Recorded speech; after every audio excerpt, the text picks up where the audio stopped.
You start from this one, 32? No, 31. Okay.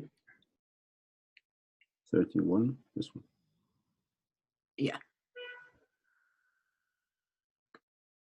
Okay.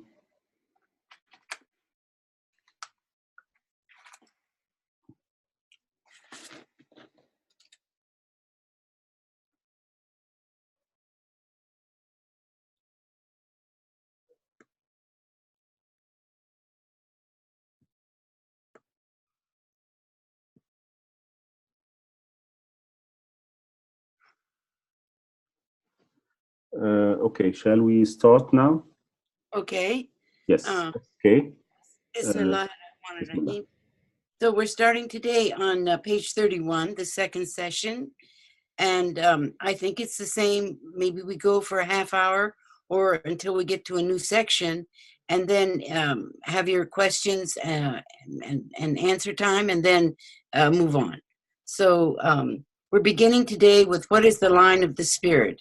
This is the line of the Spirit that, as you can see here, has a recurring decimal. So 1 divided by 7 gives us 0.142857. 2 divided by 7, you see the 2, 8, 5, 7, 142. 3 divided by 7, 0.428571. So it follows exactly 42857 and then 1, which was over here. So this is an absolutely amazing mathematical principle called a recurring decimal, and it's derived by dividing 7 by 1 through 6. And this is how Gurdjieff found the line of the Spirit. So if we go, for instance, from 1, 1, 4, 2, 8, 5, 7, and back to 1. So that's the line of the Spirit, and this is where it came from, through this recurring decimal. So the line of the Spirit indicates the path to moral healing. It's based on a recurring decimal, which are the numbers 1, 2, it should not be 3 there, 1, 2, 4, 5, and, 1, 2, 3, 4, 5, 6 divided by 7. Yes, that's what's that there. The results of the division are the same numbers, but the orders of the numbers change. However, you'll note that there is no 3, 6, or 9.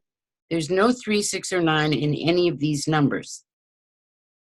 So that 3, 6, and 9 are here, and they're placed outside the circumference of the circle because they indicate a lack of quality of wisdom, self-esteem, or courage.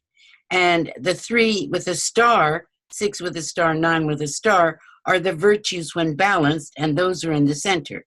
This is the 3 with a star, 6 with a star, 9 with a star. The other numbers, 1, 2, 5, 7, 8, symbolize having too much or too little wisdom, self-esteem, or courage in terms of quantity. So those of you who are familiar with the Enneagram today know that in many cases, at least in the books they write, they claim that this is ancient knowledge and that, it's maybe Christian origin or Jewish origin or whatever, but the actual fact is that it's based on the science of ethics. And up until the time of Nasr ad-Din Tusi, who lived in the 12th century, there were only 6 elements on the Enneagram. They were only talking about too much or too little of a virtue. It wasn't until Nasr ad-Din Tusi's time that he said, well, everyone has been speaking about too much or too little of a virtue, but you can actually, which is in terms of quantity, but you can actually be lacking a virtue in terms of quality as well. And therefore, that became the 3, 6, and 9 that are on the Enneagram. So it may be that there is somebody before Nasr ad-Din Tusi in our Islamic tradition and culture and civilization who also claimed this. But I know up to the time of Al-Ghazali, who died in 1111 CE, until Nasr ad-Din Tusi, there weren't very many years But there may be someone in between that time, or even before that time, who might have also indicated this. But certainly, it was not known until the time of Nasruddin Tusi. So there could not have been an Enneagram before that time. It could not have been 9 points before that time, because there were only 6 points mentioned in the whole science of ethics of too much or too little of a virtue.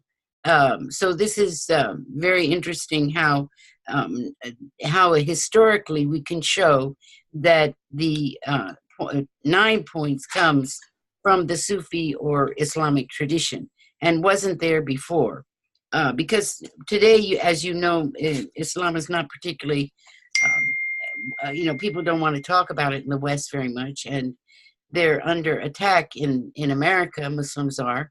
But so that certainly the Enneagram community tends to not want to talk about Sufi and Islamic origins or even integration, and want to try to claim it from their own heritage. But until they can show us that there was a person, a philosopher who was the specialist in the science of ethics, who pointed out these other 3, 6, and 9 numbers, or lack of, or in terms of quality, that we're lacking a virtue, then we're the first ones to have said that.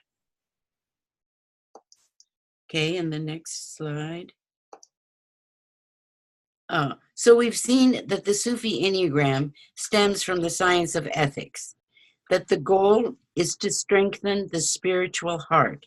And the spiritual heart, because as the Prophet said, when he talks about the heart, he's not talking about the physical heart in our body. He's talking about the spiritual heart.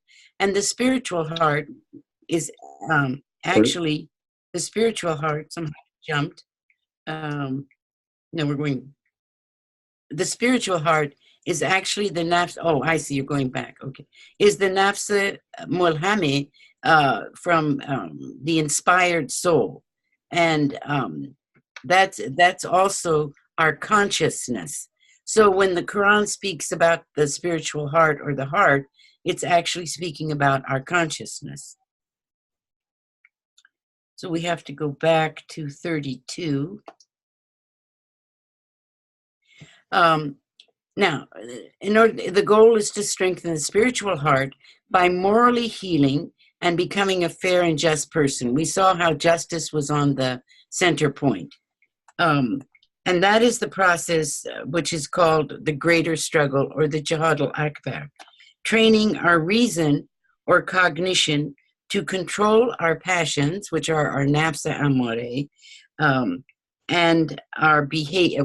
It consists of our reason or cognition to control our passions, which is the nafs amore, and that consists of our affect or emotions and our behavior, to overcome the negative traits of too much, too little, and not at all. So the qualitative lack is called not at all of the virtues of wisdom, courage, and self-esteem. Holding them in moderation, in balance, we manifest justice, guided by doing so by the line of the Spirit. And when we manifest justice, as I mentioned before, it's not that we can claim that we are fair and just people. Someone else has to have benefited from our sense of fairness and justice and confirmed it in us, and then we can say that we're fair and just people. Okay, let's see if we get to the next slide. So how does one heal? First of all, by learning to read the signs, the ayat, the signs upon the horizons and within ourselves, the ayat. And also the Quranic verses. There are over 6,000 ayat. Each verse is a sign from God. And also through the science of numbers and letters, and healing the self and or others through the most beautiful names, the Asmaul Husna, and centering the self in justice. So this is what we're going to be looking at in this next section. Learning to read the signs. The spiritual warrior, who is the fatat for the feminine or fatah for the male, attains moral balance or moral goodness, morua or helm, through learning to read the signs upon the horizons by observing nature that is completely submissive to God's will. We know how the Quran tells us that everything glorifies God, everything obeys God, the trees, the plants, the animals, nature. And then within ourselves through rigorous self-examination or muhasabat. So again, we see the drawings that we had at the beginning about the manifest, the zahir, and the hidden. And as the Quran tells us, that God is the manifest and the hidden, the first and the last. That's one of the Quranic verses. So when we're looking upon the signs upon the horizons, we have to imagine, for instance, this is our body, and we're centered looking out through the universe, through the garden, through the universe, through our city, towards the Spirit of God. So our movement is through our soul, our nafs. And the hidden is when we conceive of the outer circumference as our body, and we're looking through our soul, our nafs, into our spirit, the ruh, trying to find that special place within us that connects us to God. Oh, I think my video stopped again.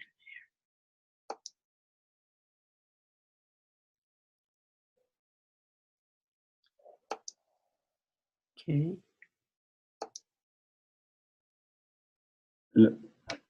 Yeah, it doesn't seem to be working very well. Now it's okay now. Okay. Yeah. It's okay because I don't see it. Okay, so now we're going to the science of, that was about learning to read the signs upon the horizons and within ourselves. And now we're turning to the science of numbers and Arabic letters. This is a very significant, very important section, learning about the Sufi Enneagram. The numbers 0 to 9 on the Sufi Enneagram, which is also called Vatullah, or the presence of God, are symbols of the Arabic alphabet. The alphabet corresponds to the same 4 elements that we talked about, earth, air, fire, and water, and their 4 qualities of hot, dry, cold, and wet, as do the planets, as the universe is seen unfolding through the sounds of the letters. Now, Ibn Khaldun, who was known as the first sociologist, he writes in the Muqaddimah, they divided about the Sufis and the people who studied the science of numbers and letters. They divided the letters into 4 groups corresponding to the element, earth, air, fire, or water, and each element has its own group of letters.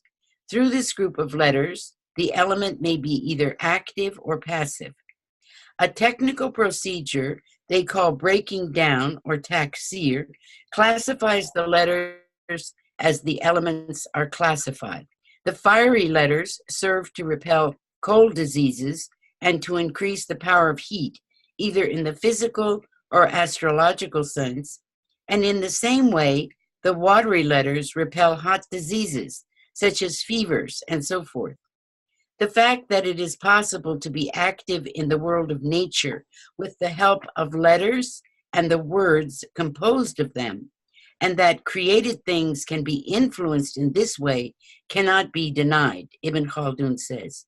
It is confirmed by the continuous tradition on the authority of the human being, which means that it's basically part of the oral tradition and it cannot be denied, because this is how everybody saw things and everybody talked about things in terms of the science of numbers and letters.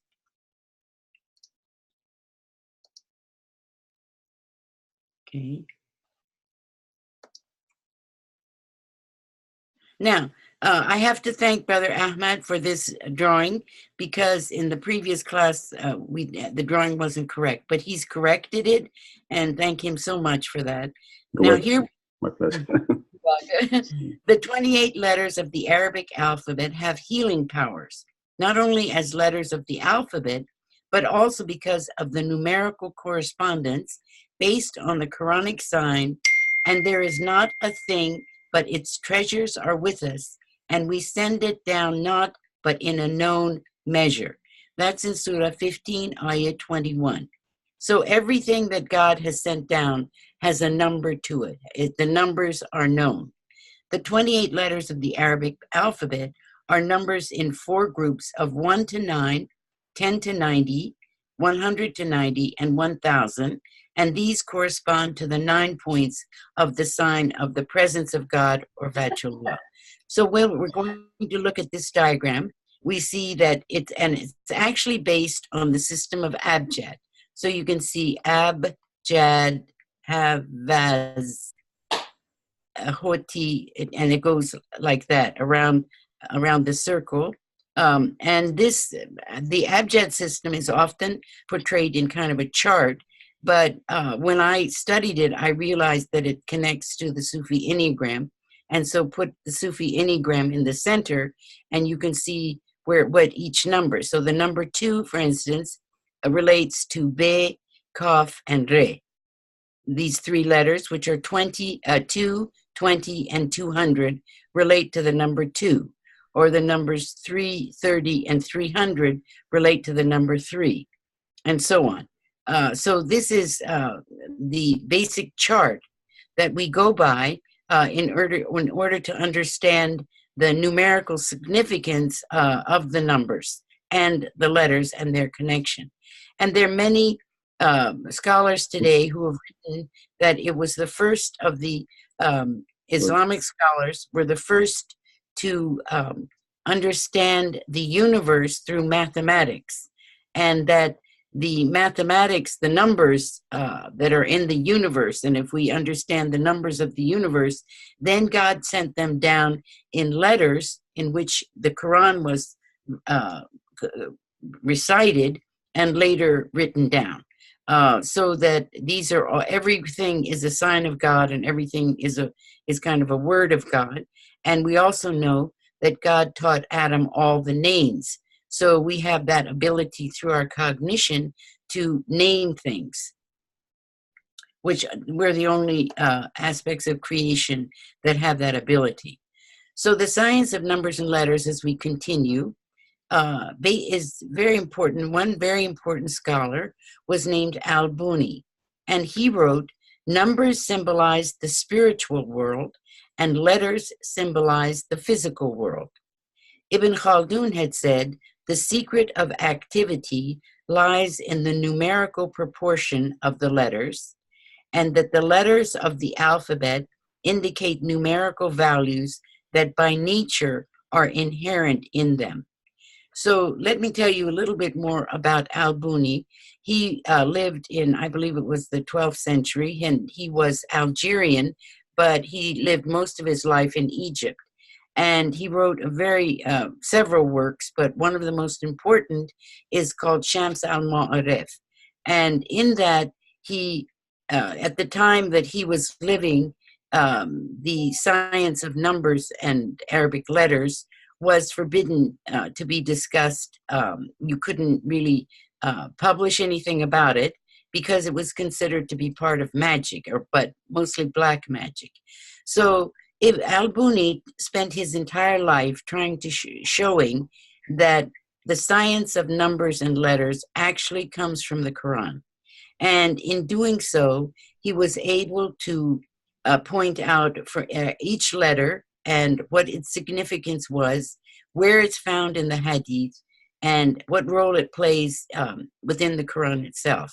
And then also he has chapters on Surah Yasin, he has chapters on Surah Fateh, he has a whole chapter on Bismillah and what it means. And so it's very significant, but the book in the Muslim world today, that means Pakistan, as far as I know, Pakistan, Iran, and the Arab world, is forbidden. You might be able to find an old copy of it, but they don't allow any kind of new printings of it.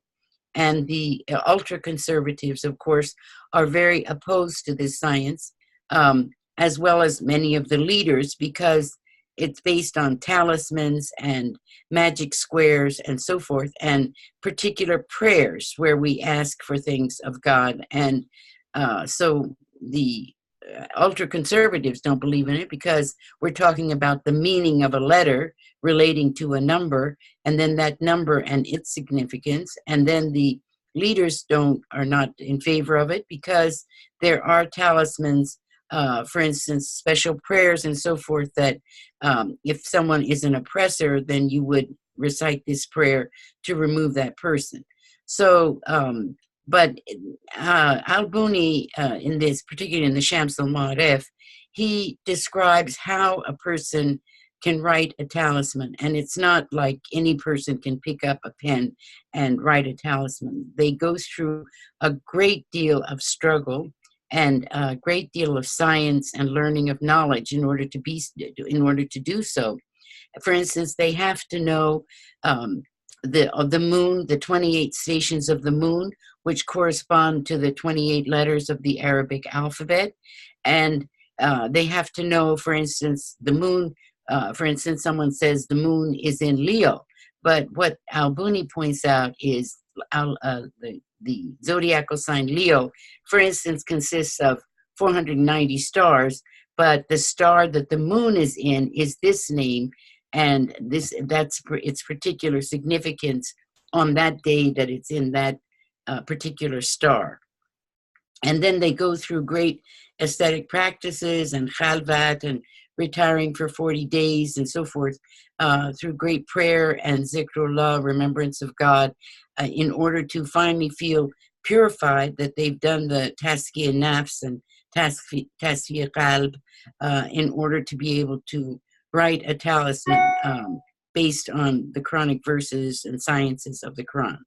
So it's a very powerful tool, but we'll see how it works in the Enneagram, where it's also very powerful, but and in the terms of moral healing. So now, let's see, 38. No, here we go. No, we did 37. Okay. Now we're at 38. Okay, 38. Oops. Sorry. Yes, yes. We need to go to 30. Oh, here we go. Okay. So now healing the self and others. We're going to go more into detail and numbers and so forth later, in a few more slides. So now we're at the third part. Well, one was learning the signs. The other was the science of numbers and letters, about how do we heal. And then the other is just called healing the self and others, where we have negative traits that we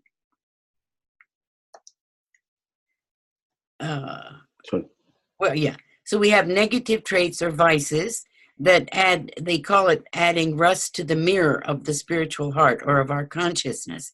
So when we have negative traits like jealousy or greed or inappropriate anger or too much in love with certain pleasures and so forth, these all add rust to the mirror of ourself and our consciousness, and prevent us then from morally healing. And these negative traits energize the ego. The negative traits can be replaced with the 99 most beautiful names, or the Asmaul Husna, through a great struggle in the presence of God's grace. Al-Ghazali also has other suggestions to help heal ourselves. So he says, first of all, ask a truthful friend who is pious and who has insight to point out our negative traits. But he adds, such a person is difficult to find. Then he says, and most people prefer not to do so, because this then makes them aware of their own negative traits. So if I have a good friend who's pious and I ask that friend to please point out my negative traits, that person's going to be reluctant to do so. First of all, it's going to be hard to find such a friend.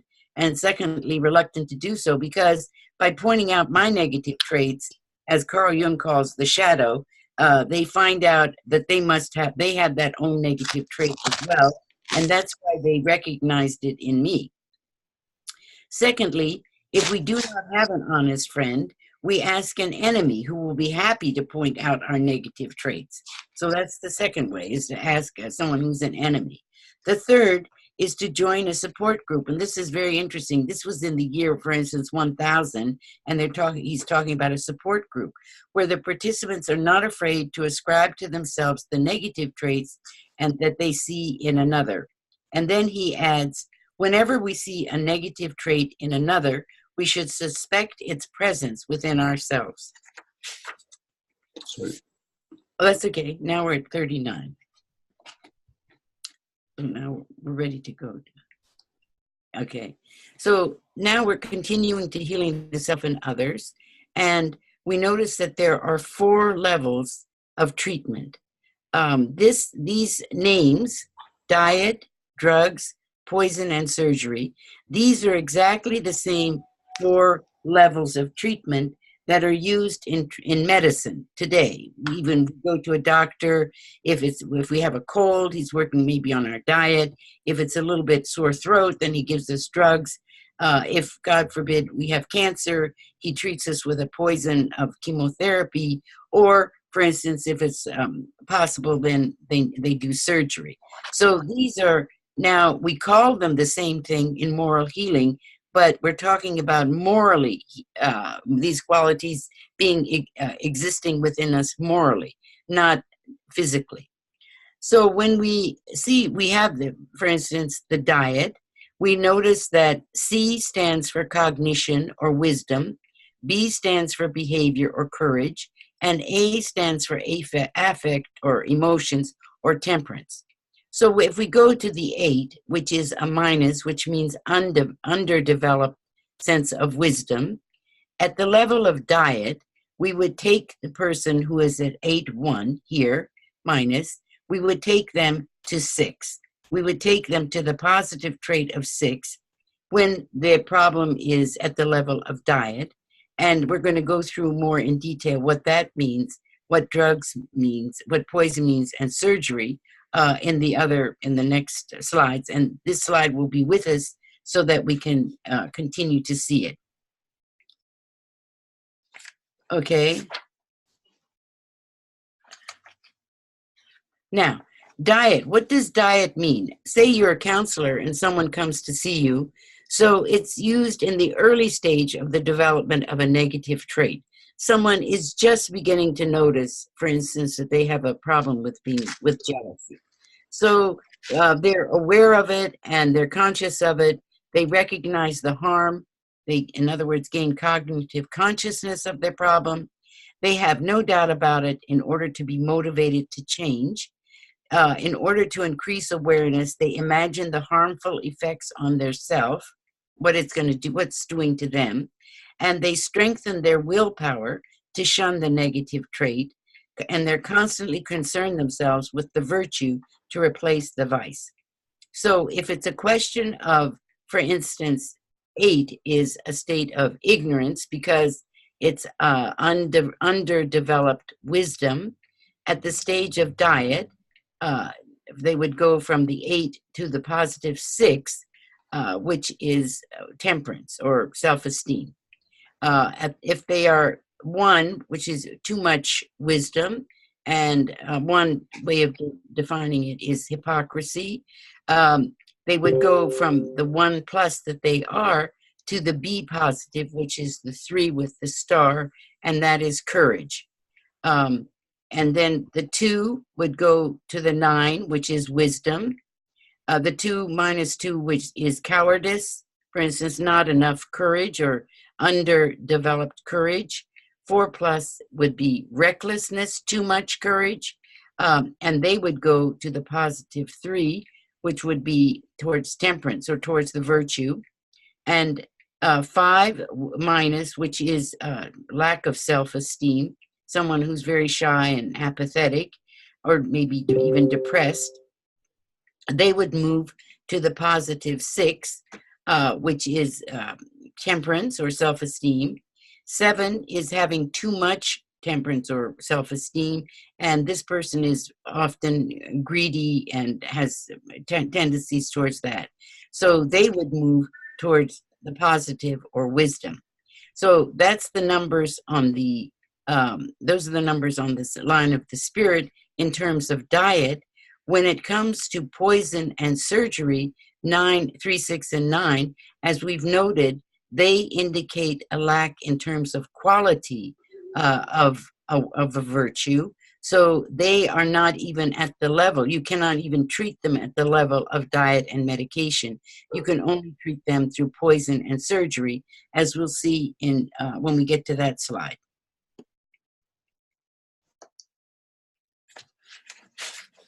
So now medication.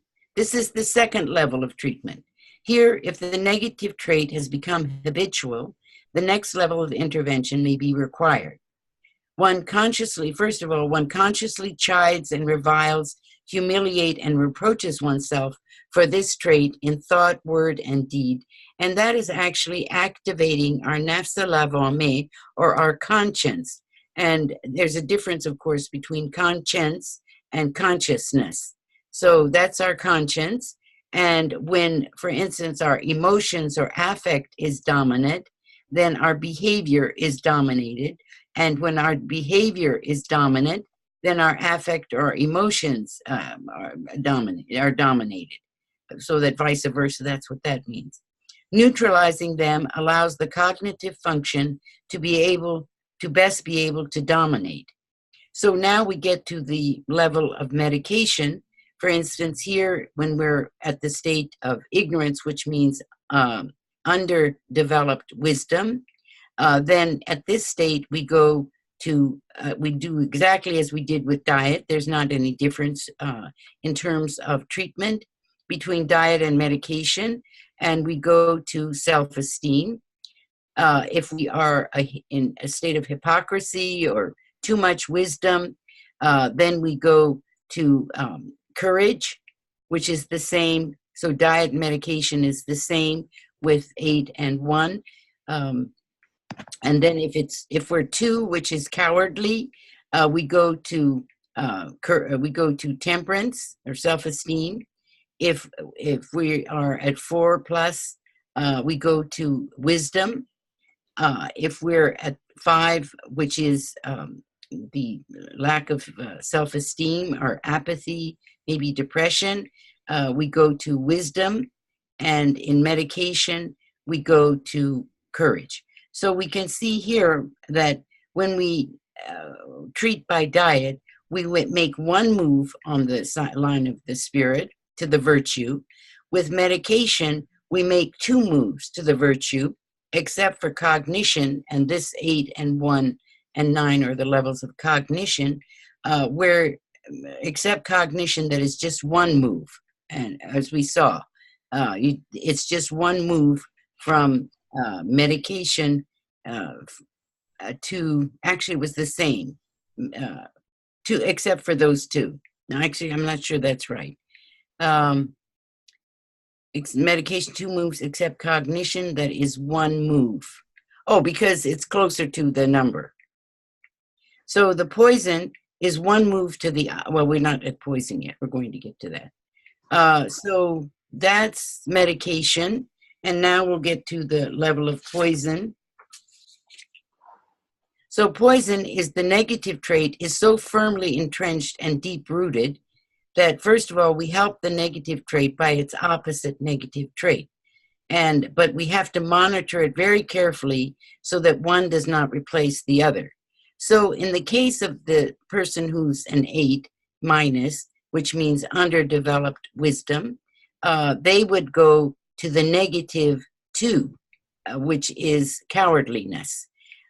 They would then go to the opposite of themselves and try to learn, and you would teach them fear of God, for instance. You would teach them to become cowardly, to develop cowardice, so that they balance then the state of ignorance and come back to a normal state. But you have to, as this tells you, you have to be very careful when you're treating with a negative, in the same sense like physically, how we have chemotherapy, and we have to be very careful about the dosage and the amount. So this is same at the level of poison, or at the level of poison, we would move, if we're in a state of hypocrisy, we would move to the 7 plus, or the excess of temperance or self-esteem. Now, poison with the 9, now we just have poison in surgery because these are the qualitative lacks.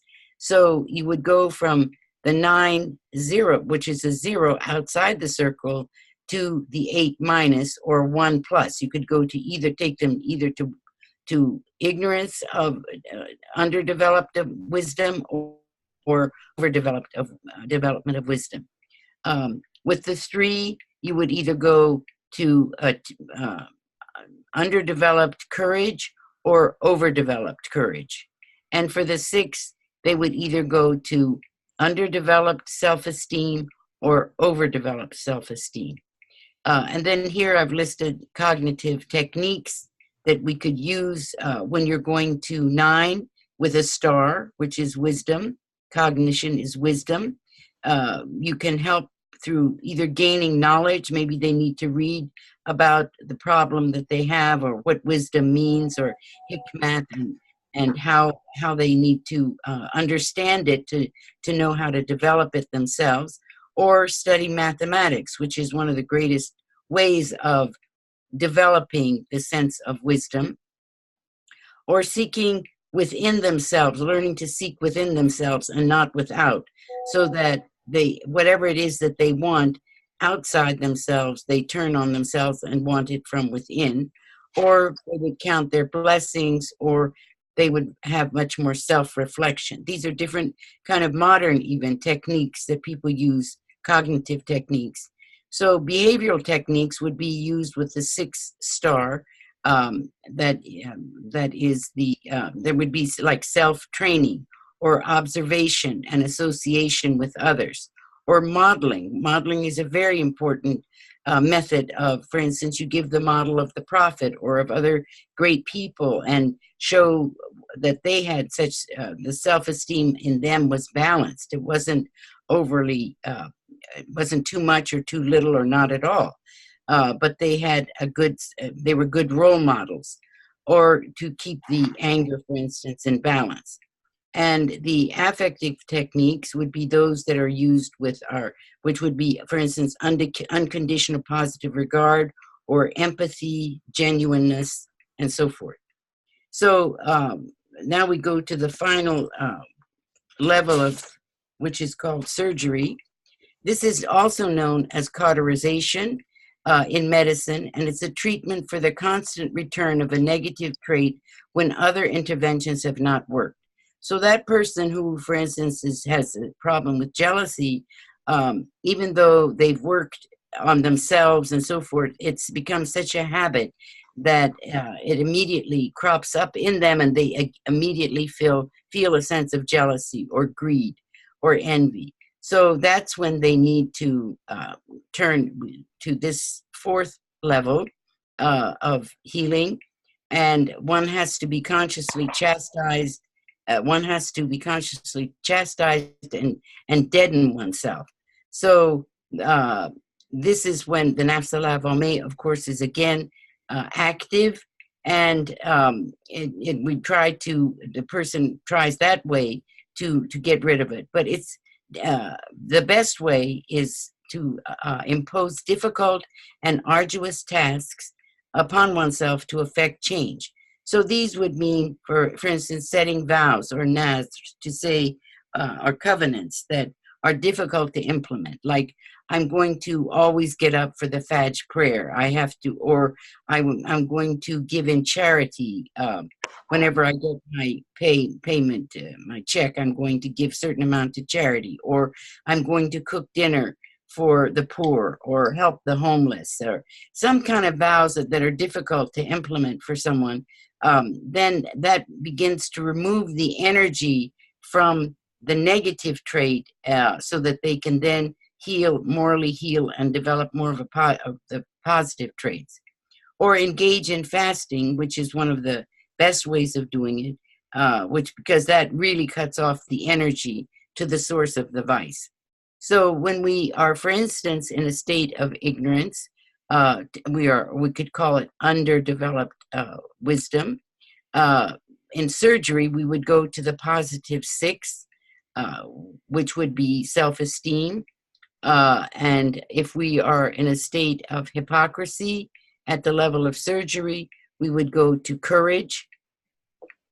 If we're at the level of cowardliness, we would move to wisdom.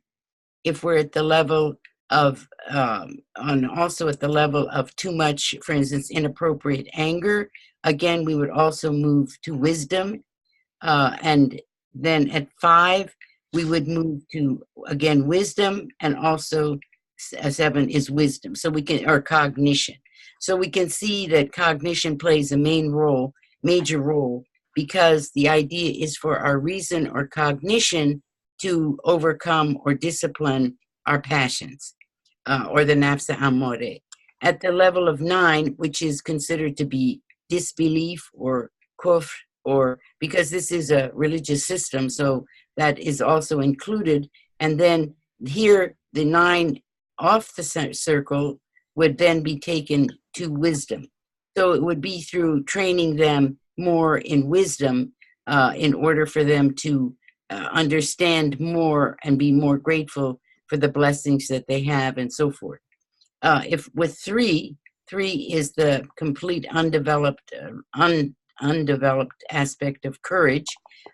Here you would take them to courage, and if they are completely lacking in the quality of temperance or self-esteem, you would take them again to self-esteem, the positive trait, the one in the center with the star on it.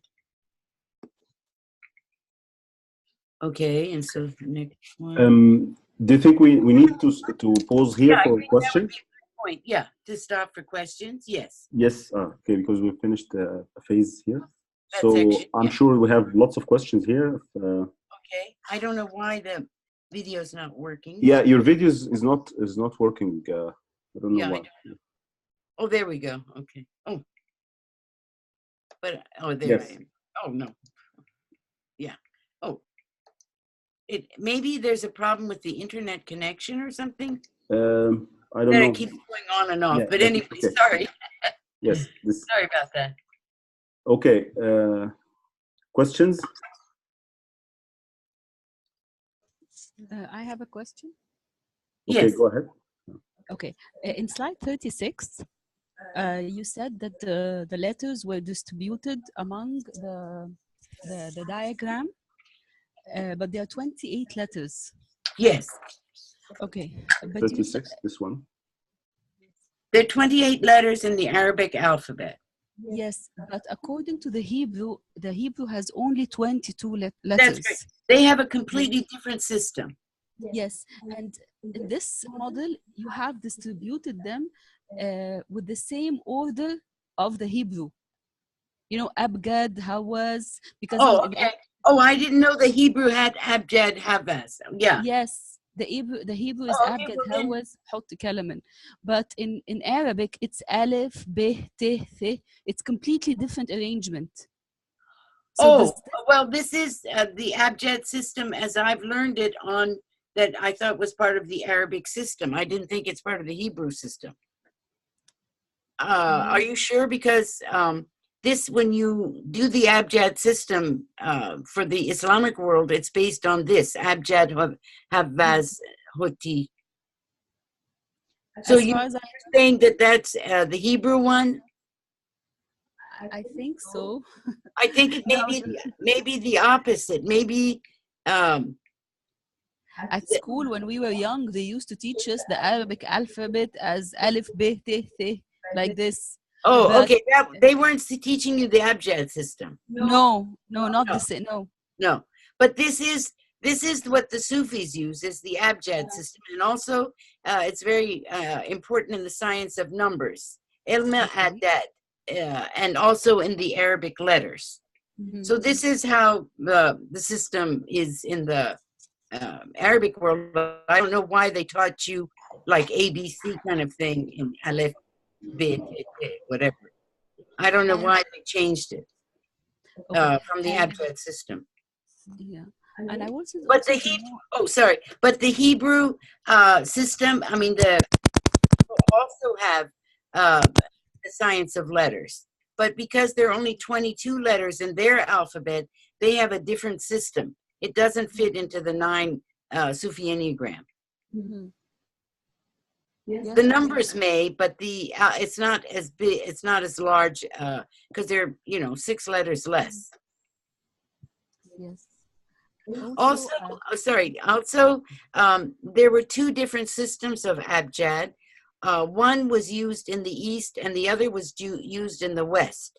By the West is meant the Andalusian system, because as you know, Spain was for 700 years under Muslim rule, and so that's called the Western Islamic world. And we don't know if Egypt followed the Western system or the Eastern system. Mm-hmm. And this system was used in the West or the East? The abjad. This one is the one used in the East. East, yes. Okay, it makes sense. I also wanted to know about the power of the letters and the healing and the sound. Yes. Well, we're going to get to the power of the letters and what they mean and how we determine them. With the Asma al-Husna. Yes, okay, thank you. You're welcome. Okay, next question. Khalid, go ahead. Assalamu alaikum, Dr. Laleh. I just wanted to ask, this healing process is very, very interesting, very, very impressive. Lots of things to learn here. Diet, drug, poison, surgery. But in the table, this summary of techniques where you go from 8 negative to C star, or what exactly is the process? It's built upon how you go from one thing to the other.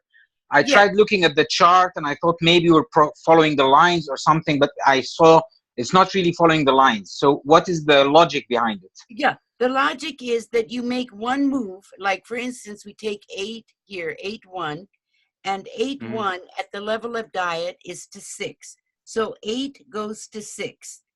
That's just, you make one move for diet.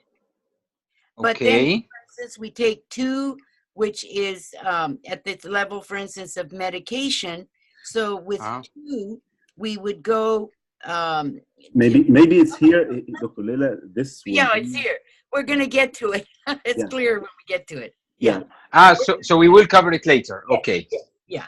This is the chart. Thank you. Graphically, we are going to. Yeah, this is graphically very clear. Yeah. Okay. Thank you. Thank you very much.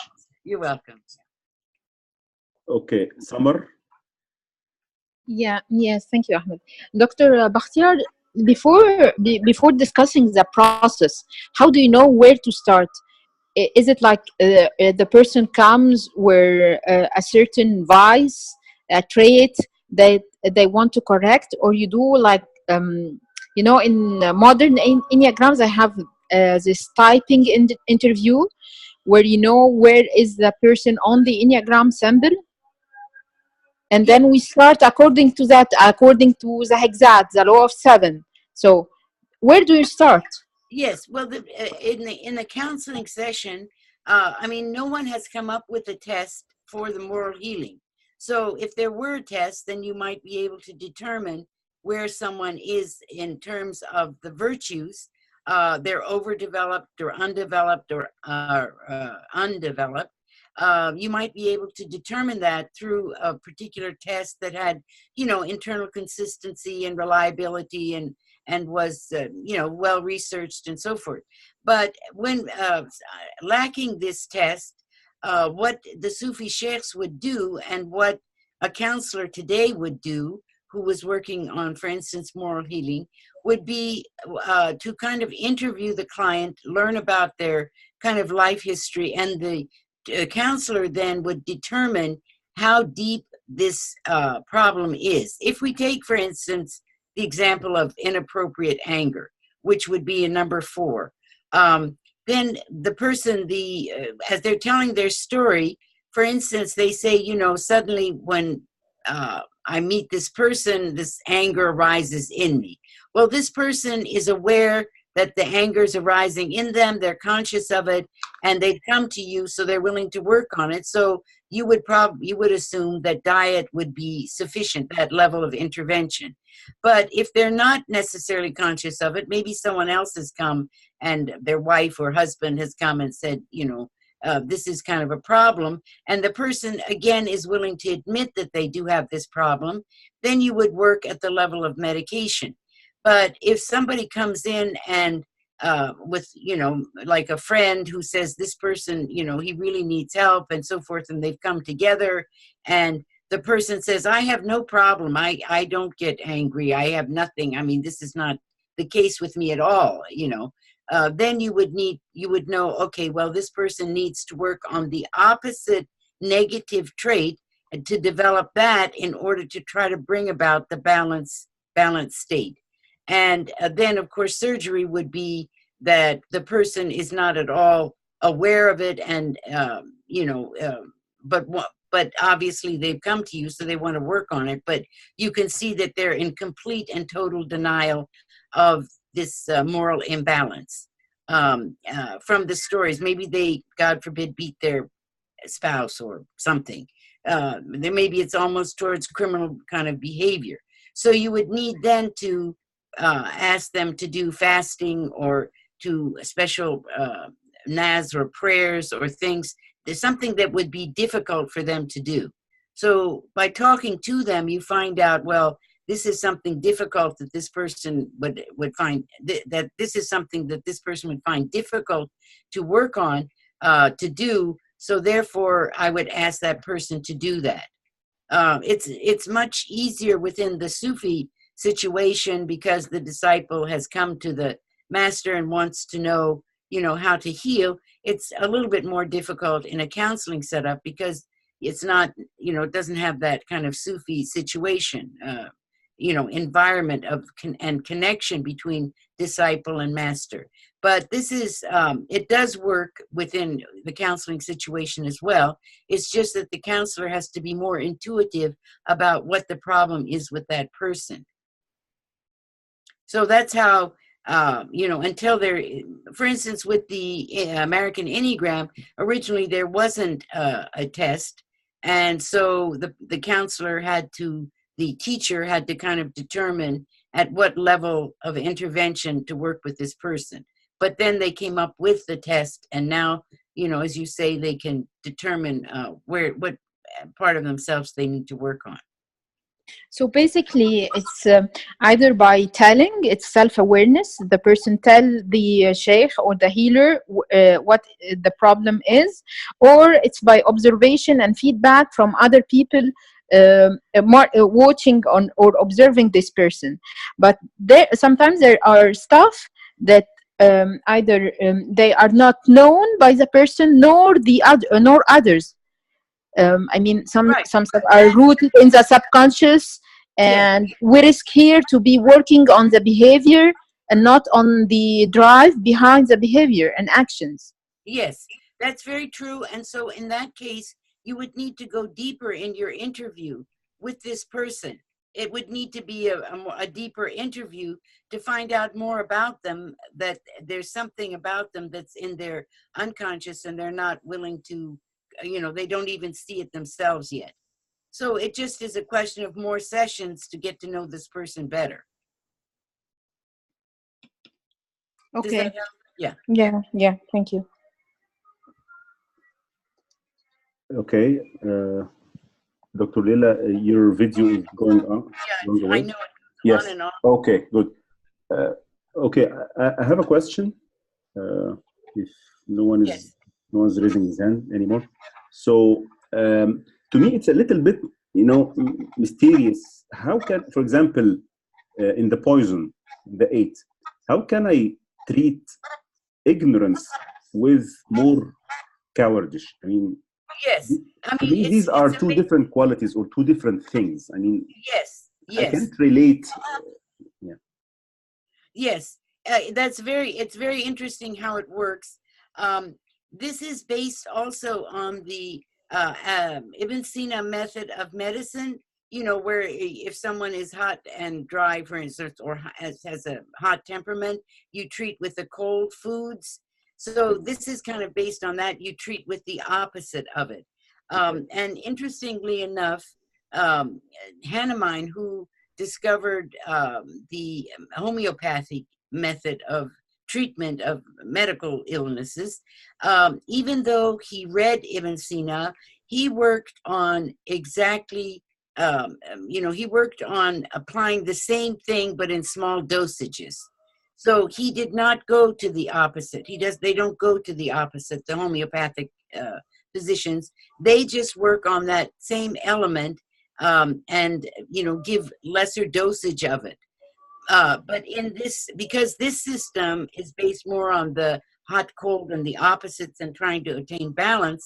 So even though they're completely different things, somehow that awakens the person to that problem that they had when they're treated with something completely different. So someone who's in a state of ignorance, being treated by becoming cowardly and learning about fear and so forth, it helps them somehow to understand that they are in a state of ignorance, for instance. Okay. But as I said, it's the fear, if you place too much fear in them or teach them too much about cowardice, then they're just going to replace their ignorance with cowardice. So that's why it has to be very carefully monitored by the counselor or the Sufi sheikh or the person themselves. If they're, for instance, working on themselves, they need to carefully monitor it so that they don't replace one negative with another negative. Okay, so this is very critical. I mean, it needs a very skilled person to go to the poison level. And this yes. Is really, Yes. Yeah. I'm sorry, but I think there's a problem with the internet that my video doesn't seem to come on. It doesn't want to stay. Okay, as long as the voice is fine. Okay, Yeah. Voice is here. Okay. Yes. Okay. Any more Can we questions? continue from here Sure. for half hour and then we take a break and then we come back with questions? Is that okay? Okay, we want to continue now or take a break? No, I think continue for 30 minutes for half hour, then take a break for 5 minutes where people can come up with questions and then we come back. Good idea. Okay. So let's go to the next one.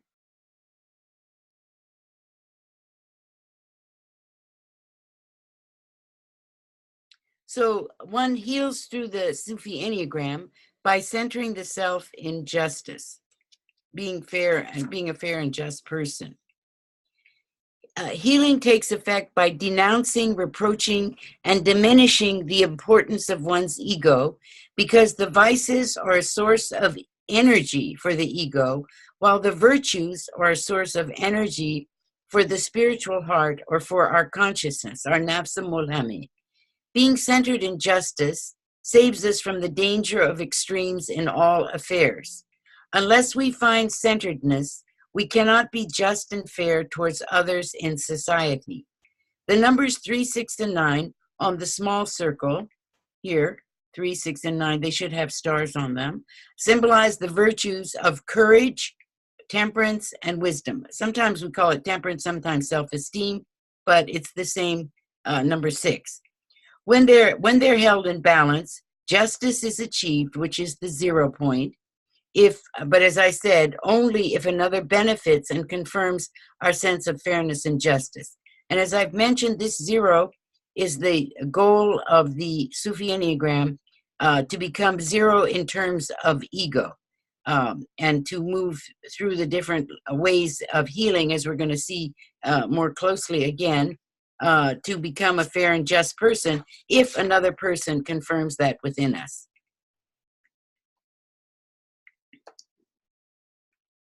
So now, how do we heal how we feel? Remember, we have 3 aspects to the self, the A, B, and C, or the affect or emotion, the behavior, and the cognition. And these are the 3 main elements that psychology treats, as does this system of moral healing. So underdeveloped temperance or self-restraint, lack of self-esteem, for instance, is the number 5.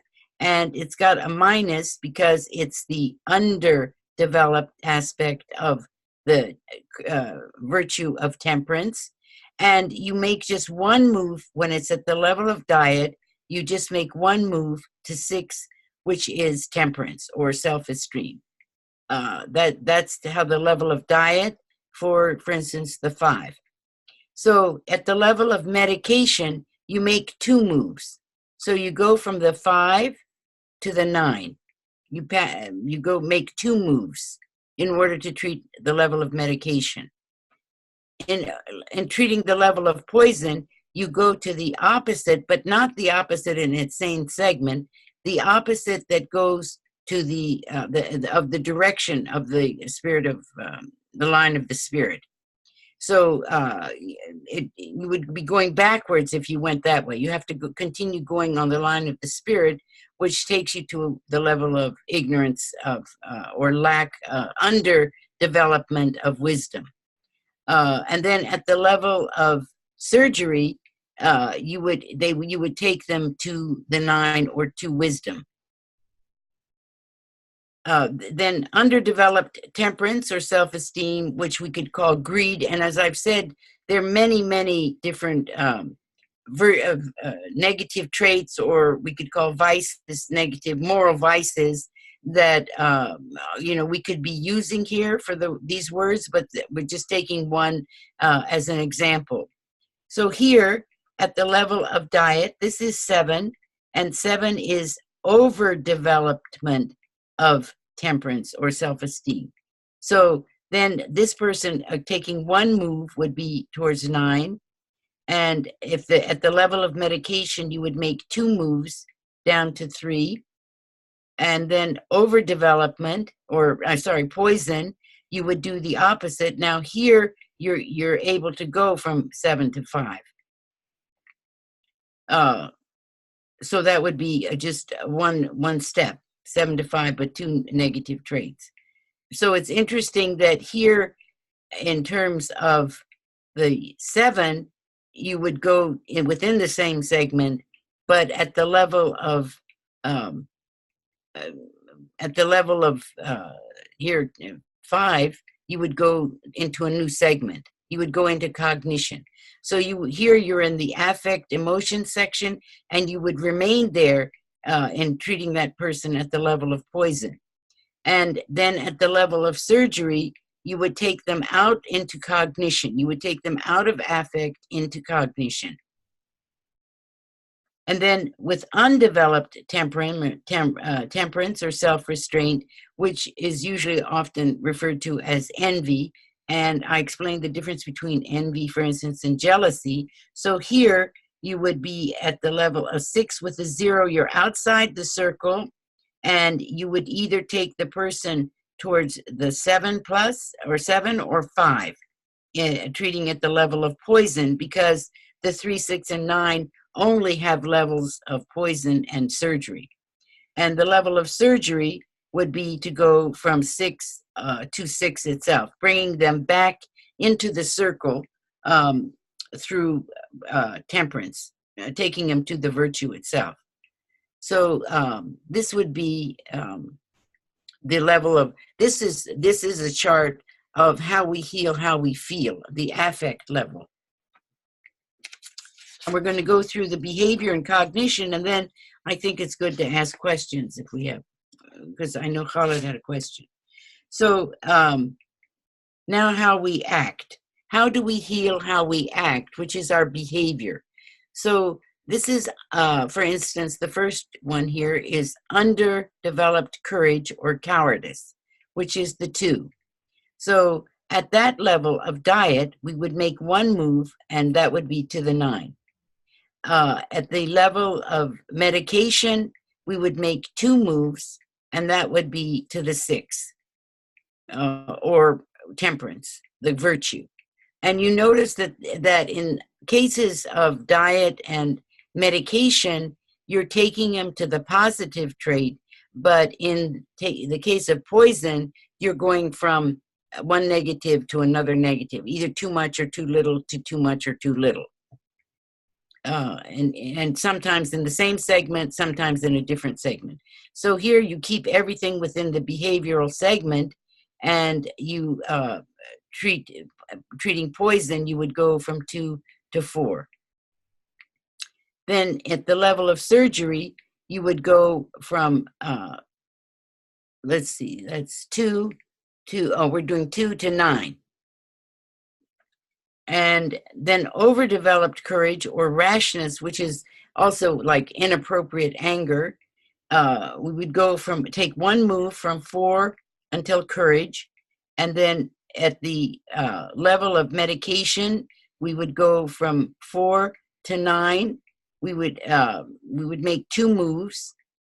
At the level of poison, we would go outside the segment to cognition.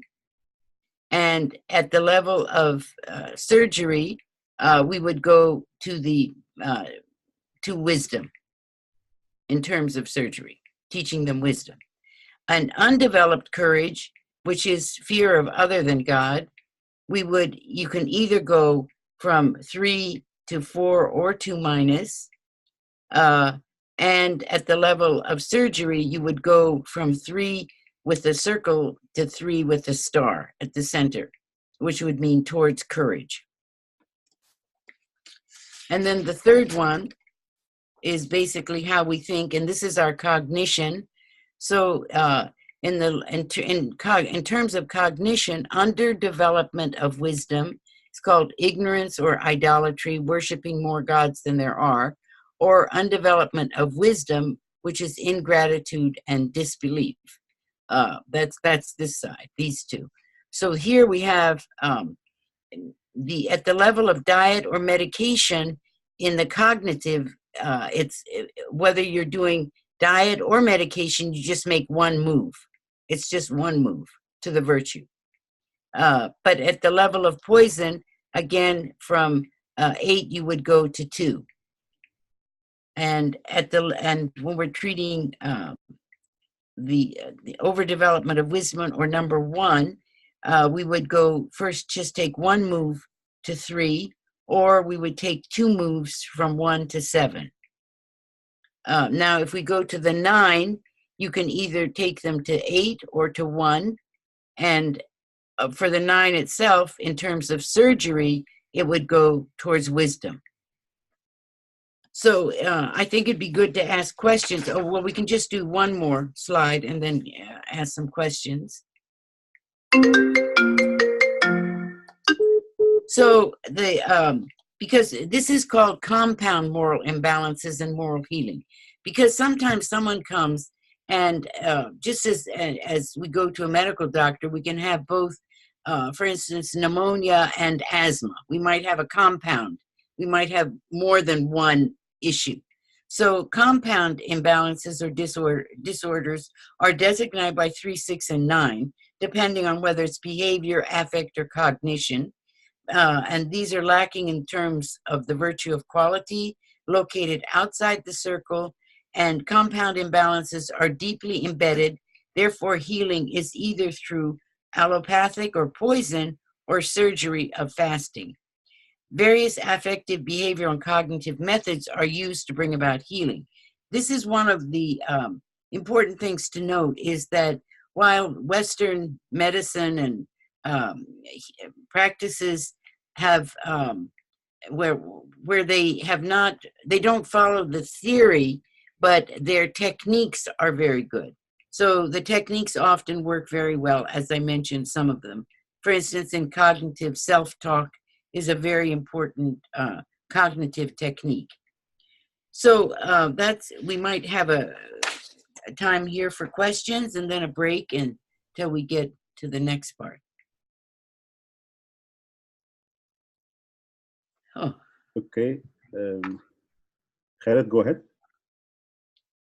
Thank you, Dr. Laleh. These 4 slides make it much more easier to follow.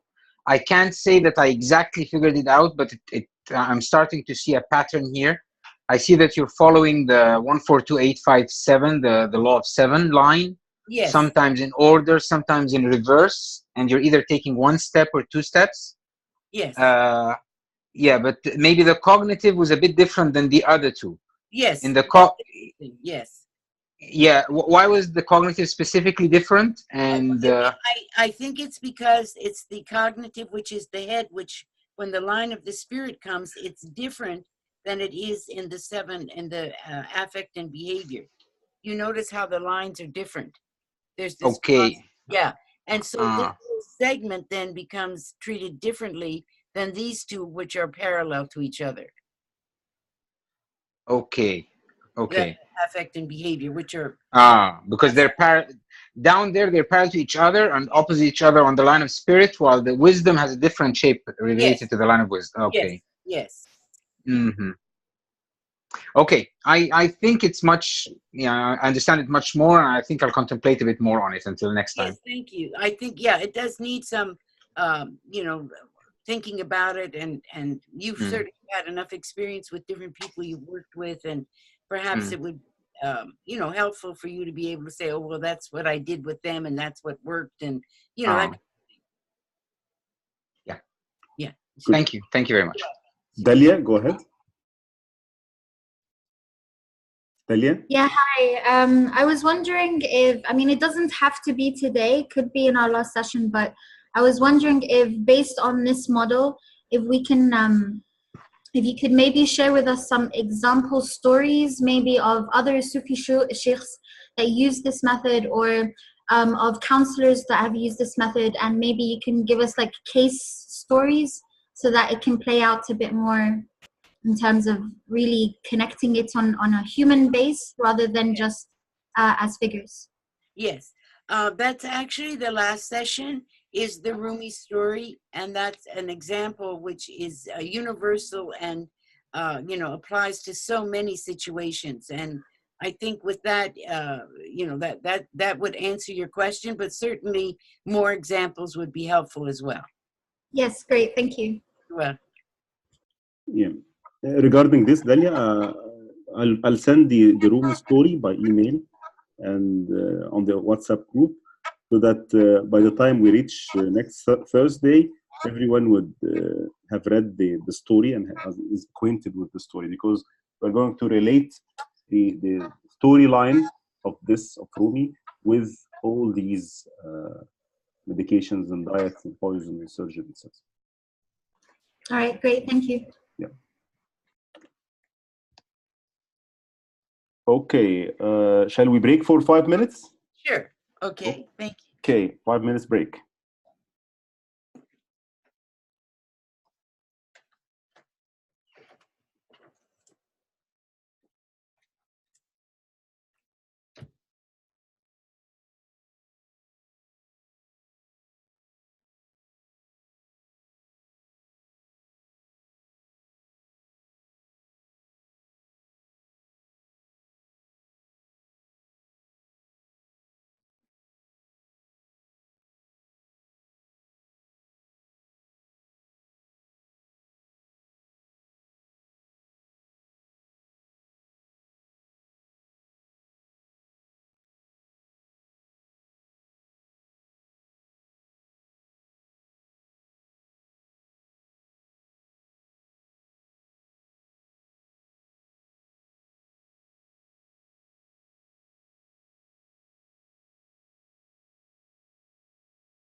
Okay, are we back? Yes. Yeah, and I wanted to say, when I was speaking about compound imbalances, that's, for instance, like cognitive affect, and there are systems in place that have treatments for cognitive affect or cognitive behavioral. These are kind of compound imbalances. It's not just a simple behavioral problem, but it's a cognitive behavioral problem, and so forth. So that these are considered one of the 3, 6, or 9. So it'd be, for instance, a 3 and a 6. It would be the complete nafsa amare kind of problem, or it would be 6 and 9, which would be an emotional cognitive kind of problem, or affect cognition, or a 3 and a 9 would be behavioral cognitive behavioral systems. And the Western world has worked out great techniques for dealing with those, how you heal those, at in different levels and different techniques that they have. Okay. Okay. Yeah. So let me go to the next one. Next one. Okay. See. Were there any other questions? No. I don't think so. No raised hands. Okay. So now we're going to start healing through the most beautiful names, the 99 divine names and qualities that are divided into wisdom, temperance, courage, and justice.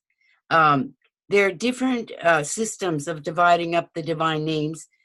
For instance, you have the names of Jamal and Jalal, but there's also a system where they divide the divine names into 3, and those are, for instance, considered the names that belong to God as self with a capital S, or the names that relate to humanity, or the names that relate to creation.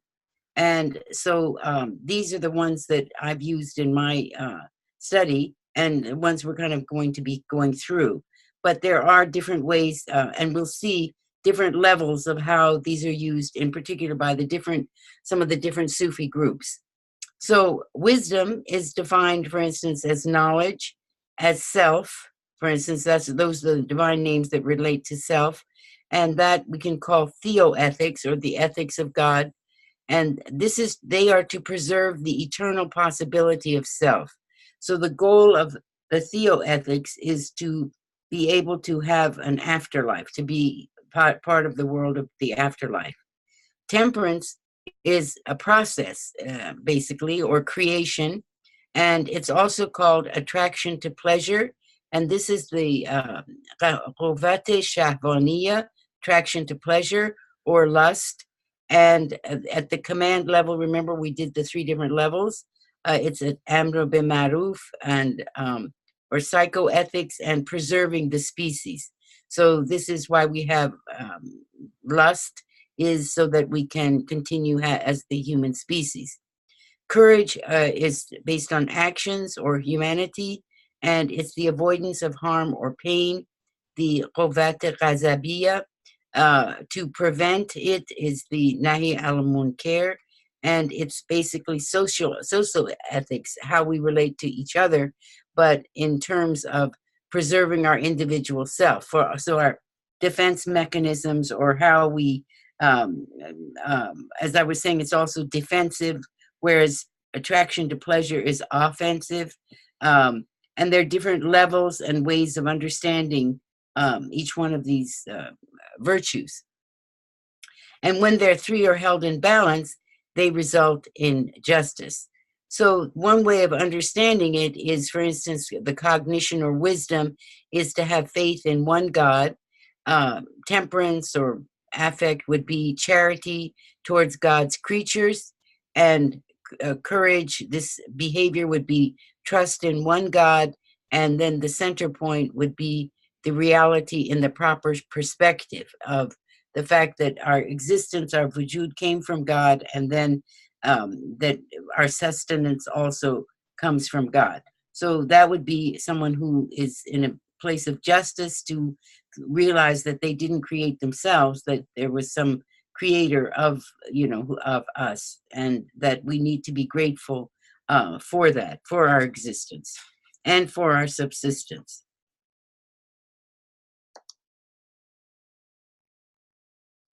So here we're going to be going through one of the methods. This is based on the works of Kashafi Sabzavari. It's called the Royal Book of Spiritual Chivalry, as well as Nasiruddin Tusi's Akhlaq al-Nasiri and Al-Ghazali's fantastic Ihya Ulumuddin. And so here we're talking about the nafs amare, healing attraction to pleasure, our offensive aspect, which has to do with food and sexual attraction for lust in order to preserve the species, and how we feel. So this is our feeling, pleasure-seeking aspect of self, which is here as one part of our nafs amare. So what the Sufis do is they describe 7 stations. There's a difference between a state, which is called a hal, and a station, which is called a maqam. So a state is something that comes and goes, whereas a station or a maqam is something that once we attain it, we don't lose it. So this is achieved. The healing attraction to pleasure is achieved through 7 stations, and the stations are, for instance, the first one is resolve or submission, and then these are the divine names. The red is the Arabic for the name, and then the black is the English. Al-Jabbar, Al-Khaliq, Al-Bari, Al-Musawwir.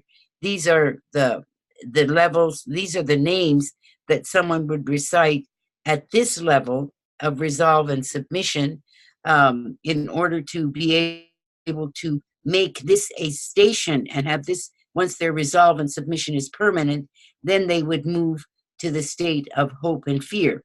And then from there to the state of piety, and from the state of piety to the state of moderation, or station of moderation, to the station of tranquility, to the station of spiritual poverty or altruism, which is ihsan, and finally the level of self-restraint.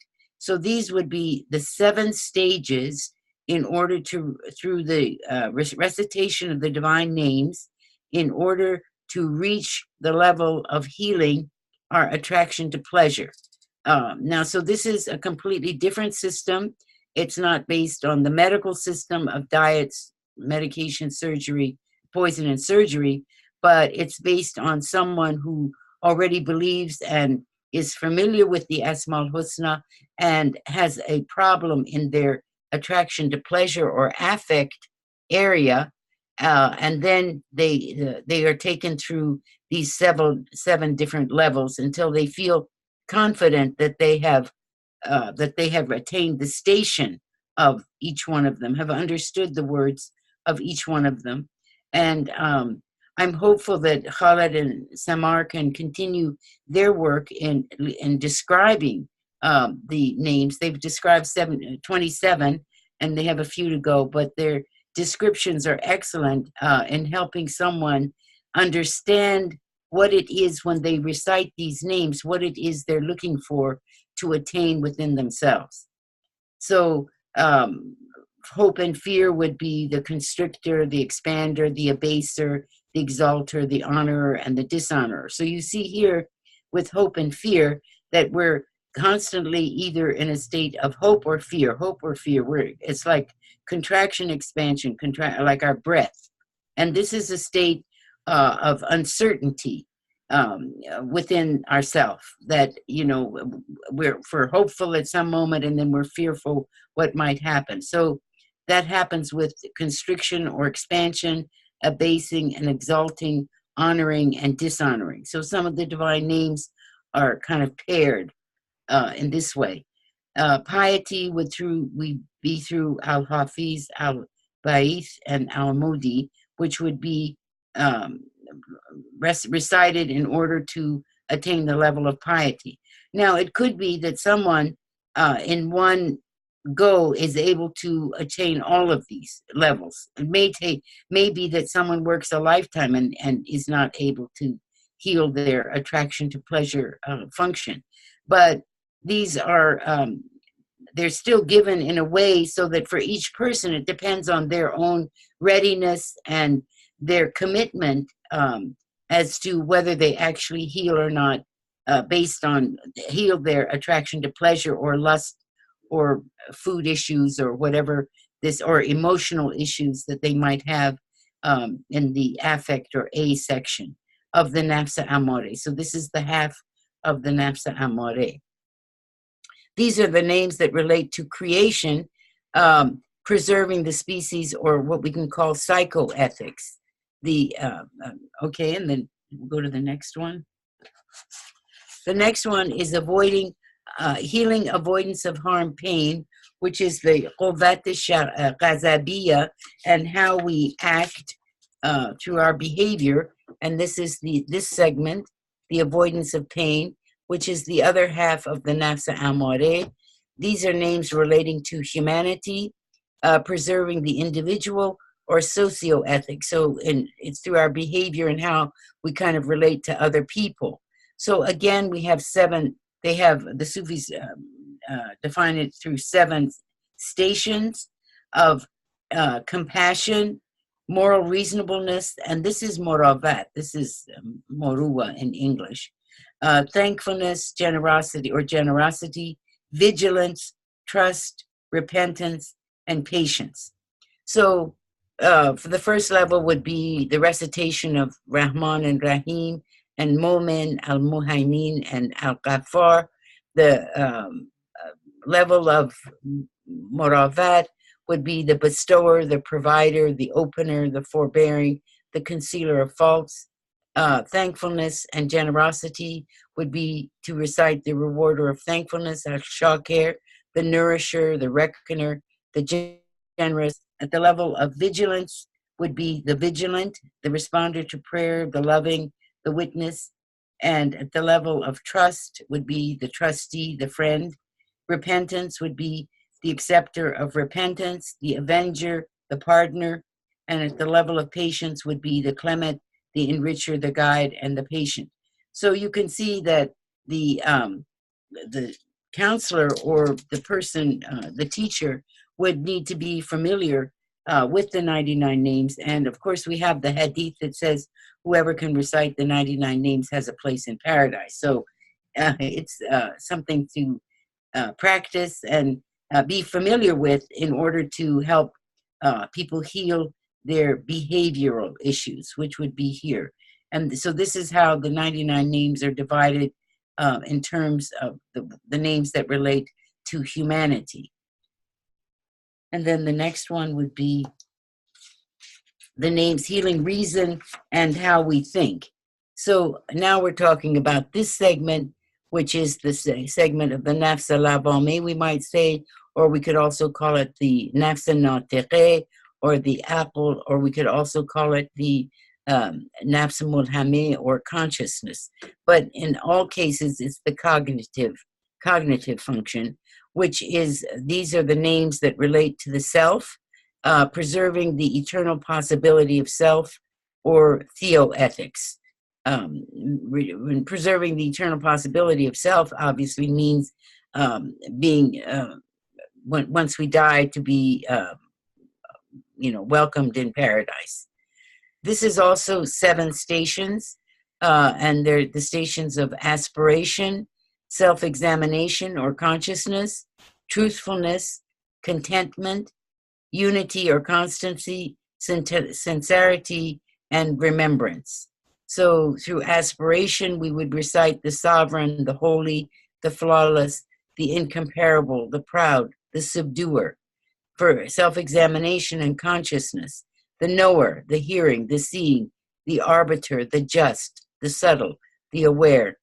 And for truthfulness, the magnificent, the highest, the great, the majestic, the vast, the wise, the glorious, and the truth. For contentment, the strong, the firm, the praised, the living, the self-existing, the resourceful, the noble. And for unity, constancy, which would be the 5th station of healing how we think, would be the unique, the one, the eternal, and the able. And then at the level of sincerity, station of sincerity would be the first, the last, the manifest, and the hidden. And at the stage, the seventh would be remembrance, the exalted, the source of all goodness, the Lord of majesty and generosity, the rich, the light, the originator, and the everlasting. So through these three divisions, we've gone through all of the 99 names, and this is what some Sufi groups recommend to the murids in order to heal their cognition or sense of reason and how we think. So I think it'd be good, Brother Ahmed, if there were questions just on this before we get to the next part. Okay.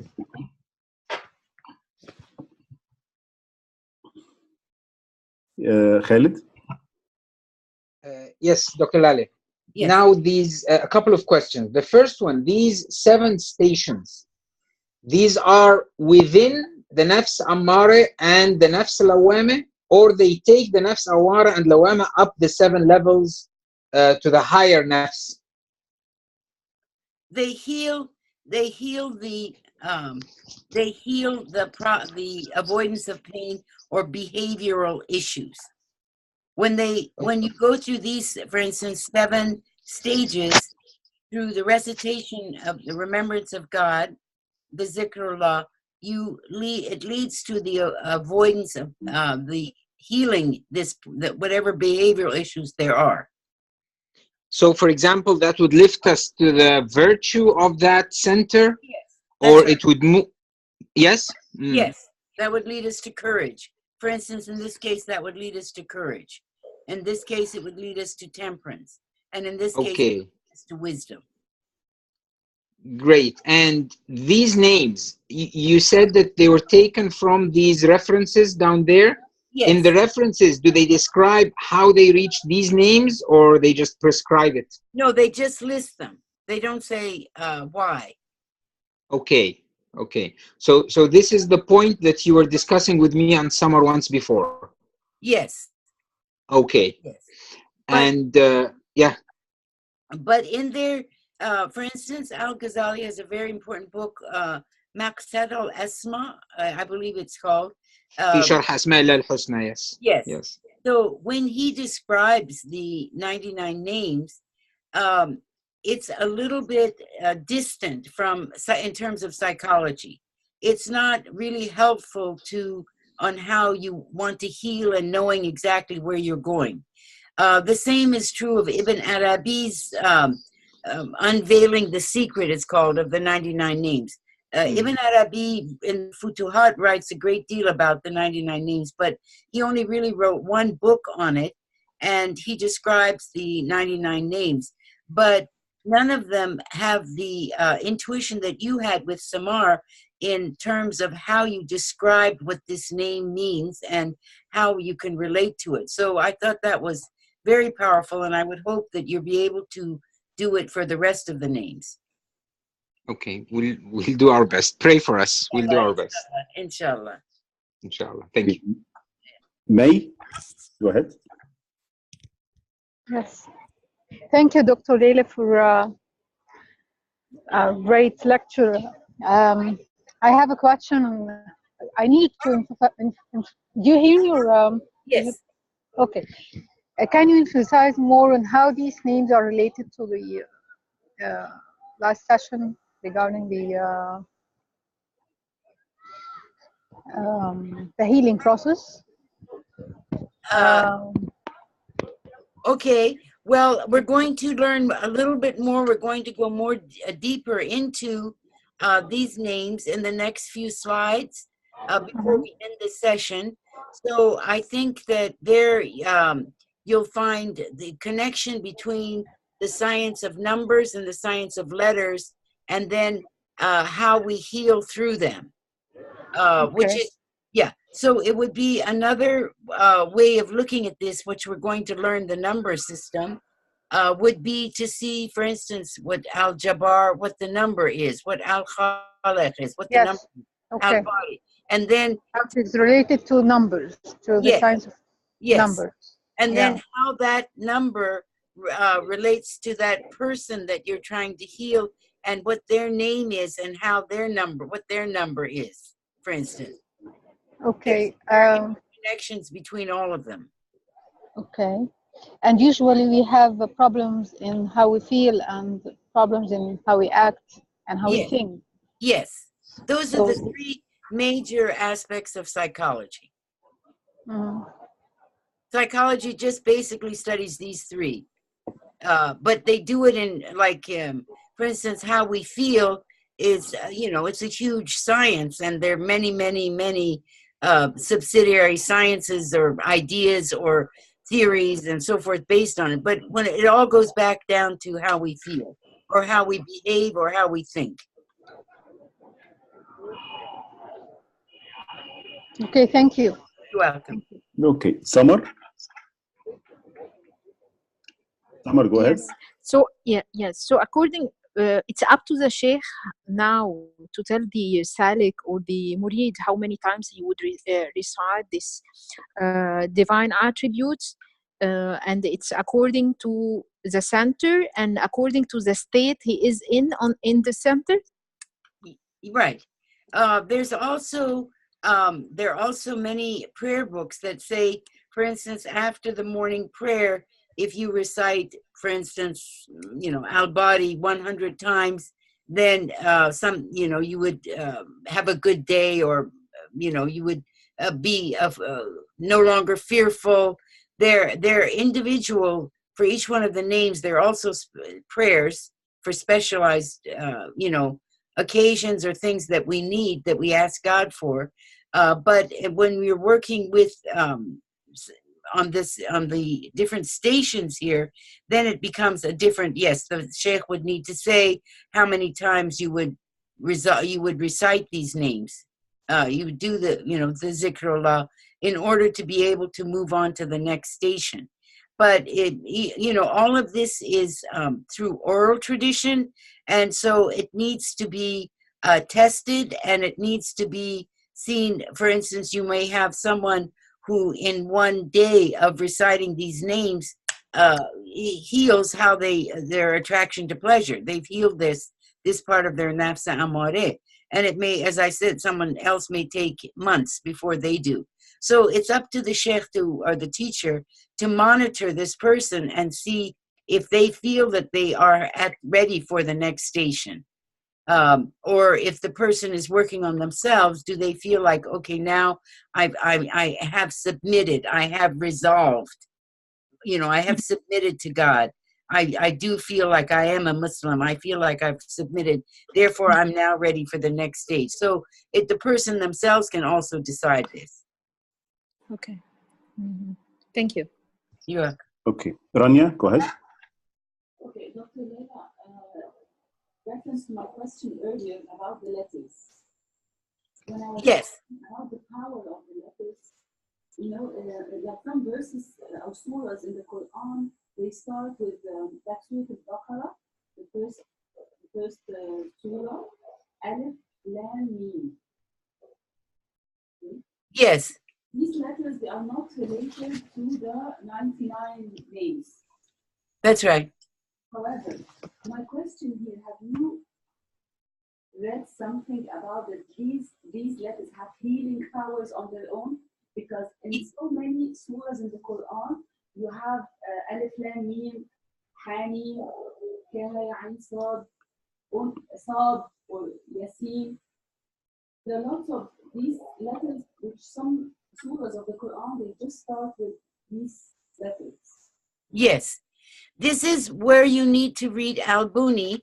He has chapters on those special letters and describes what they are, what their numbers are, what they mean, has talismans based on them, has magic squares based on their numbering, and has, very well understood the mystery of these letters and what it could mean. Of course, only God really knows what it is, but because he was a very pious person and he spent his lifetime working on the connection between numbers and letters, and for instance, abjad system and so forth, then he is a reliable source.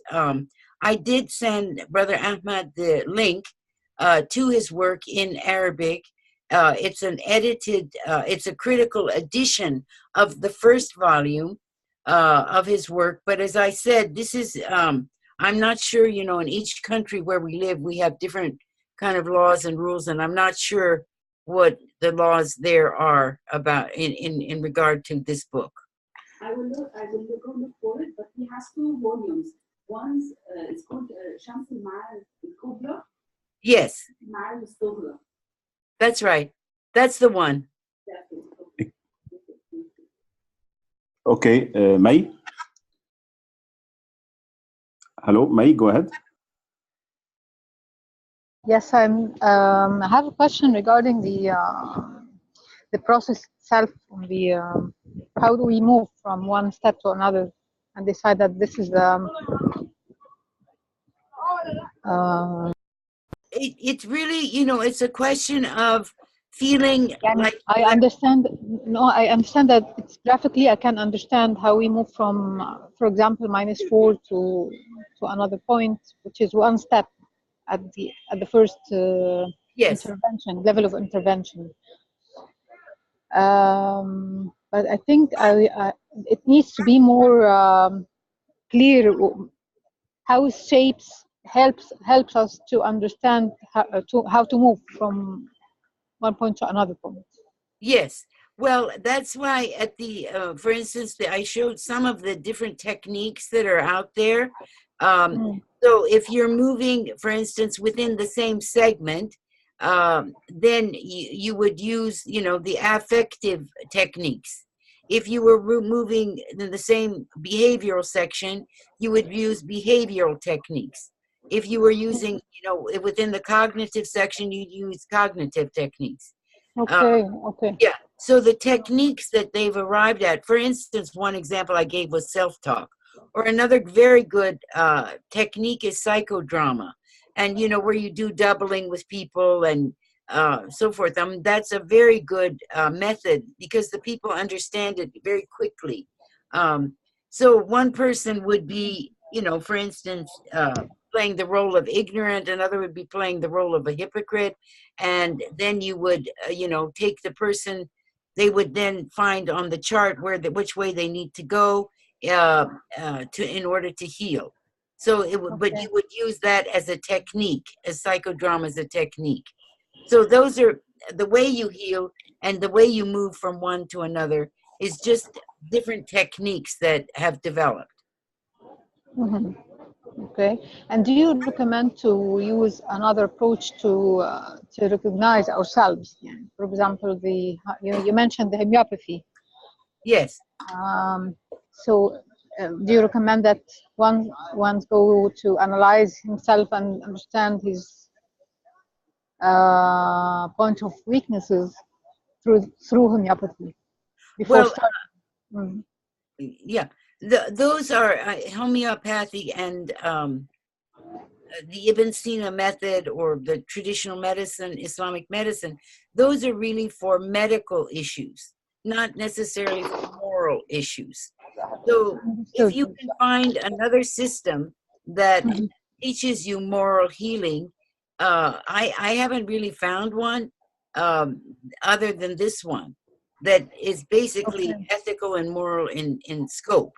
So it depends what the problem is. If it's a physical, well then yes, homeopathy may work or Ibn Sina medicine and so forth. But if it's a moral imbalance, then we need to follow the 99 names or the science of letters and the Arabic alphabet and the numbering system and you know, the line of the spirit and how it teaches us to move and heal and that kind of thing. Okay, thank you. I haven't found anything better than the idea behind the Sufi Enneagram for moral healing. Yes, I believe so, because homeopathy it's really rigid in analyzing personalities. I find it like it's judgmental. I find it judgmental, but I'm not sure. I didn't study it, just from my readings. Yes, well, that's interesting. I didn't even know that it does do moral healing. I didn't know that. I thought it was just physical. I didn't know that they actually judge people's personalities and so forth. I didn't know that. Yeah. No, something that's going to be judgmental, no, is not going to work. No. Okay. Okay, Summer. Thank you so Okay, much. still have a question, May? No, thank you. Thank you. Thank you, Doctor. Okay. You're welcome. Okay, Summer, go ahead.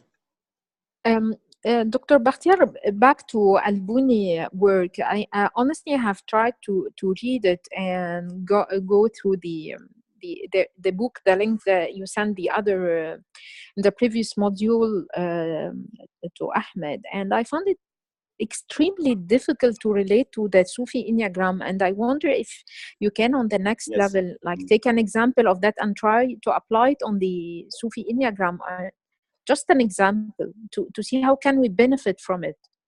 Yes. It's very Well, mysterious. Yeah. yeah, Mm. that I can try. We have translated here at Kazi Publications, where I'm the resident scholar. We have translated volume 1 into English. The link I gave you was the Spanish translation, and the Spanish translator did do a critical edition of the Arabic, which is very important. He compared, 3 or 4 different manuscripts and so forth and so on. But I can look at it in the light of that. I haven't to this point, and hopefully by Thursday I could give some examples and so forth. That would be perfect. Thank you.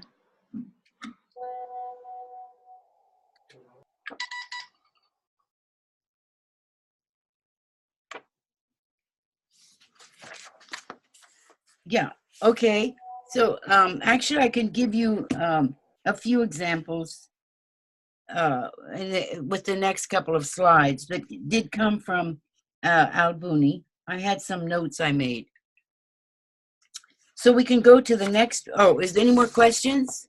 No more questions. We can proceed now. We can move forward. It doesn't seem to want to move. Oh, okay.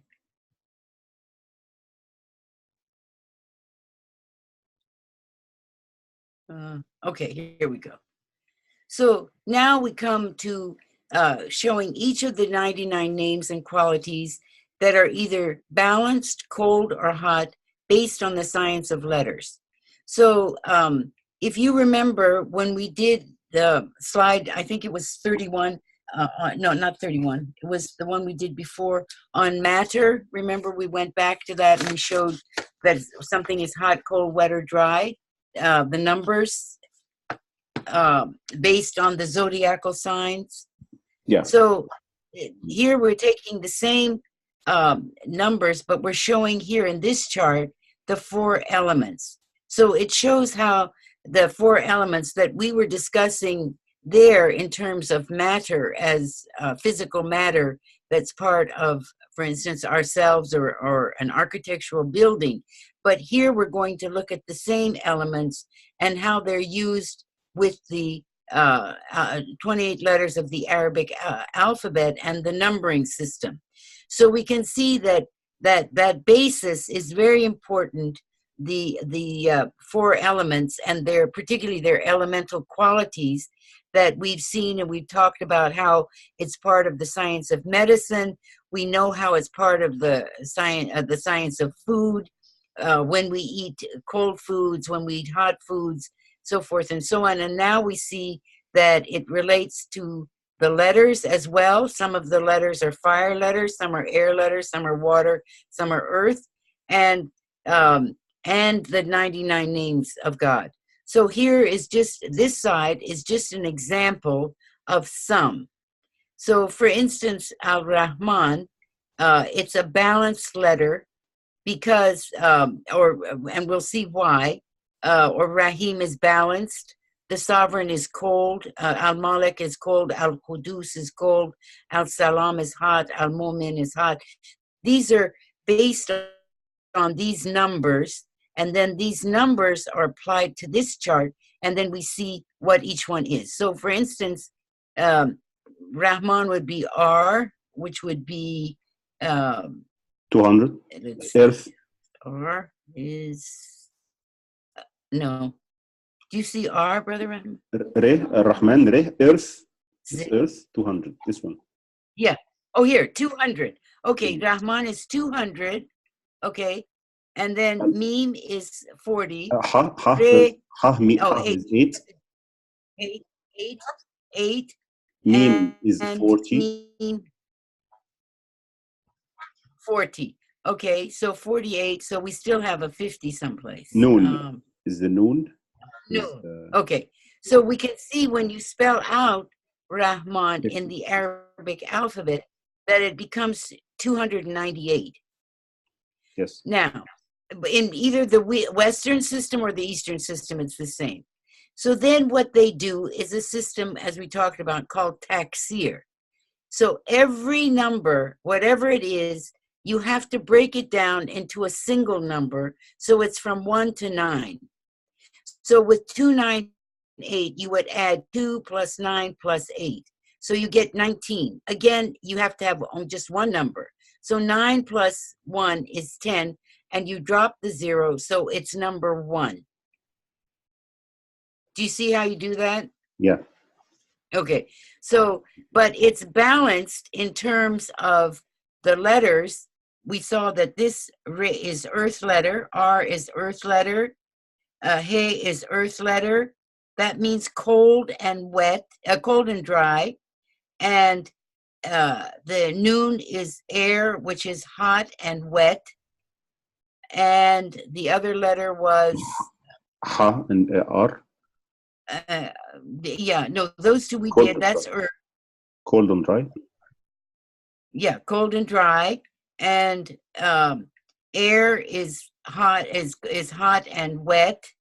And meme is hot and dry. So it has two elements of the hot as air, so it becomes, if we actually, it's on the next slide. Let me just put it on the next slide. It's easier, the next slide. So here we have it. It's, for instance, well, it doesn't have, we don't have Rahman on this one, but see here, earth, air, fire, fire. So those are the elements.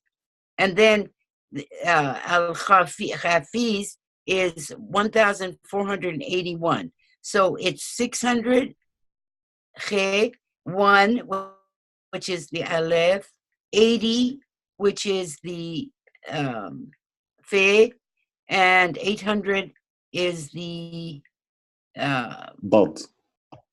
Oh, yeah, Sod. Okay. So that's how you get to 1481, but 600 is a earth letter. 600 is an earth letter. Aleph is a fire letter, so that's the fire. So you see, you go through each one and you see what the element is of earth, air, fire, and water. And then that tells you whether the letter is balanced, whether the name is a balanced name, or it's a cold name, or it's a hot name. So if you want, you can do, for instance, your name, and someone can do their name. I mean, spell out your name, and like we could do Ahmad, for instance. It's 8 o'clock. Yes. So Ahmad will be 1. Ha. Plus 8 plus 40 plus 4. 4. Yes. 4. Okay, so that's 48.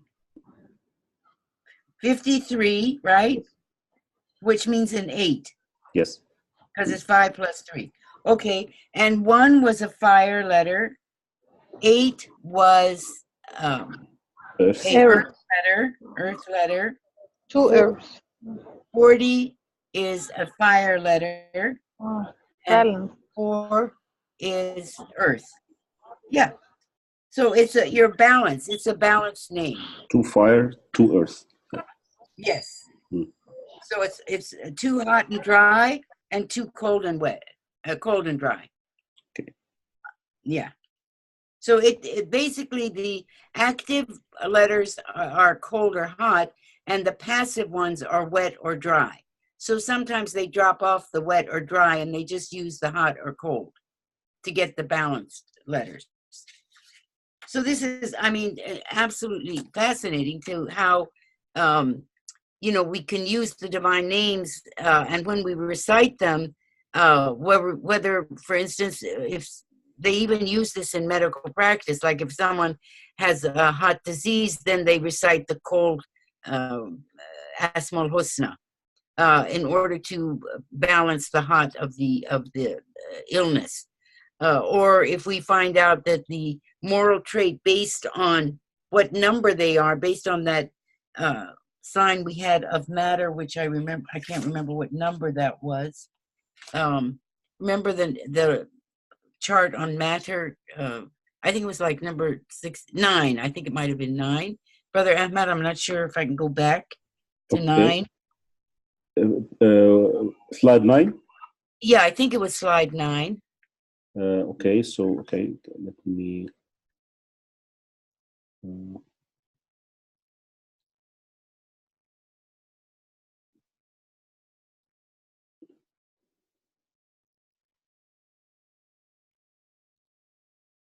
sorry. Yeah, no, one more. No, go forward. Yes. It's not. Yeah, sorry, this one. Okay, so here we see that the each one of the letters is also one of the elements. So if a person, for instance, is inappropriate anger, for instance, at number 4, that's a hot and dry temperament. So then you would use the cold and wet names of God to heal this particular issue with this person. For instance, if you're using the system of the divine names for healing. If you could use the same, you could use diets, medication, poison, or surgery, and at the same time, or you could use the divine names as well. You can use either or, but you see that they're all connected. So it's an interconnected system, you know, depending on the natural science of the elements, or it's the science of numbers and geometry, or it's the science of letters, it's the science of the divine names, it's the science of ethics. I mean, it's everything, all the different traditional sciences are combined within this system of the Sufi Enneagram. So that makes it a very powerful, that's why when they called it Bajullah, that's what they meant, was the presence of God, because God, as we saw, everything that God sends down, its number is known. So that relates it to the science of numerology and to numbers. And the earth, air, fire, and water elements are all mentioned in the Quran, and different. There's one verse which mentions all 4 elements. Or, for instance, the 4 elements then form the humors, which are the akhlaq, which is in the Quranic verse 96:2, verse 2, and then that forms our mizaj and our temperament. And this is also the 12 zodiacal signs. We can look at our zodiacal sign to know what temperament we were when we were born, and then how our nurturing process has taken us away from what we originally were, and then how we get back to our fitratullah, our original innate nature. So all of which is, of course, part of philosophy and science, the science of philosophy. So this is a completely integrated system with all of the traditional sciences involved. Yep. Okay, so now we can go back to 56. So now we saw the numbering system, and if you want, you can we allow a question here? Summer has a question. Sure. Yeah. Let's go back to 55. Okay. Or even 54. Okay. 54, because we didn't show here. This was the letters that are. This is balance, cold, hot, and so forth and so on. then these are the numbers, and you do taksir on the numbers. Once you have them, you add each one individually until you get a single number, 1 to 9. And then you place that into here and determine the earth, air, fire, and water elements of it to know if it's balanced or hot or cold. Yeah. The question? Summer? Yes, so the process again would be if, for example, someone is in anger or fear, I would go and locate it on the 3 centers and find it. If, for example, it's anger, so hot and dry. So I go to the divine attributes, to the 7 stations of the centers, and of the center, one center where the anger is, for example, and then I locate one of the divine attributes and I calculate it according to numbers, and then find the opposite of the anger. This is a process. Well, that would be if you were doing poison. But if you're doing, if you're using the diet or medication, you would just use the divine name. I see what you mean. So yeah, they would need to use the opposite. That's right. Yeah. So I don't have a specific names. I would go and calculate according to the names stated in the 7 stations and try to find which one is equivalent to the opposite of that. Yeah, but I would say that first, after you determined that it's hot, if someone is hot and dry, it's inappropriate anger, that then you would go to the divine names, the 99 names, and you would work out the chart so that you have all of them in terms of balanced, cold or hot. You have a list, for instance, and then you have the number of them, and then you have the single digit of them, and then you have the earth, air, fire, and water of them, and then you would find the one that is, you would eliminate the ones that are fiery, that are, from the fiery element, have too much fire in them, which would be hot ones, and you would find the cold names, and then if you want, compare the cold names with the ones on the 7 stations, and see which one is there and try to work with it that way. Yes. Yeah, perfect. I guess we can do a table of that. We can Yes, all you need together to and do do a that. table. Khaled Yeah. and Ahmed, Rania. Right. Yeah. Thank you. Yeah, Thank you. it would be perfect. Yeah. I've done the table in the blue book. I don't know if you have it or not, but you can work it out yourselves. It's good. Yeah, you mean the one of the moral healing? Yes. Yeah, The through the moral, beautiful names. Yeah. Yeah. The back Wow. part of it has these charts in it. Yes.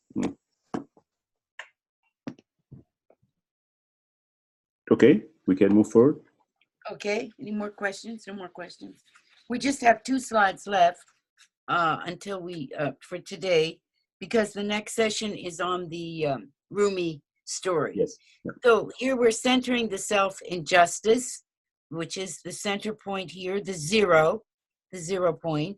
And Narari quotes Plato's definition of justice. He says, when the faculty of justice develops in the human being, all other faculties and powers of the self are illuminated by it, and these faculties acquire light from each other. This is the condition in which the human self moves and acts in the best manner possible, gaining affinity and reestablish relations with the source of creation.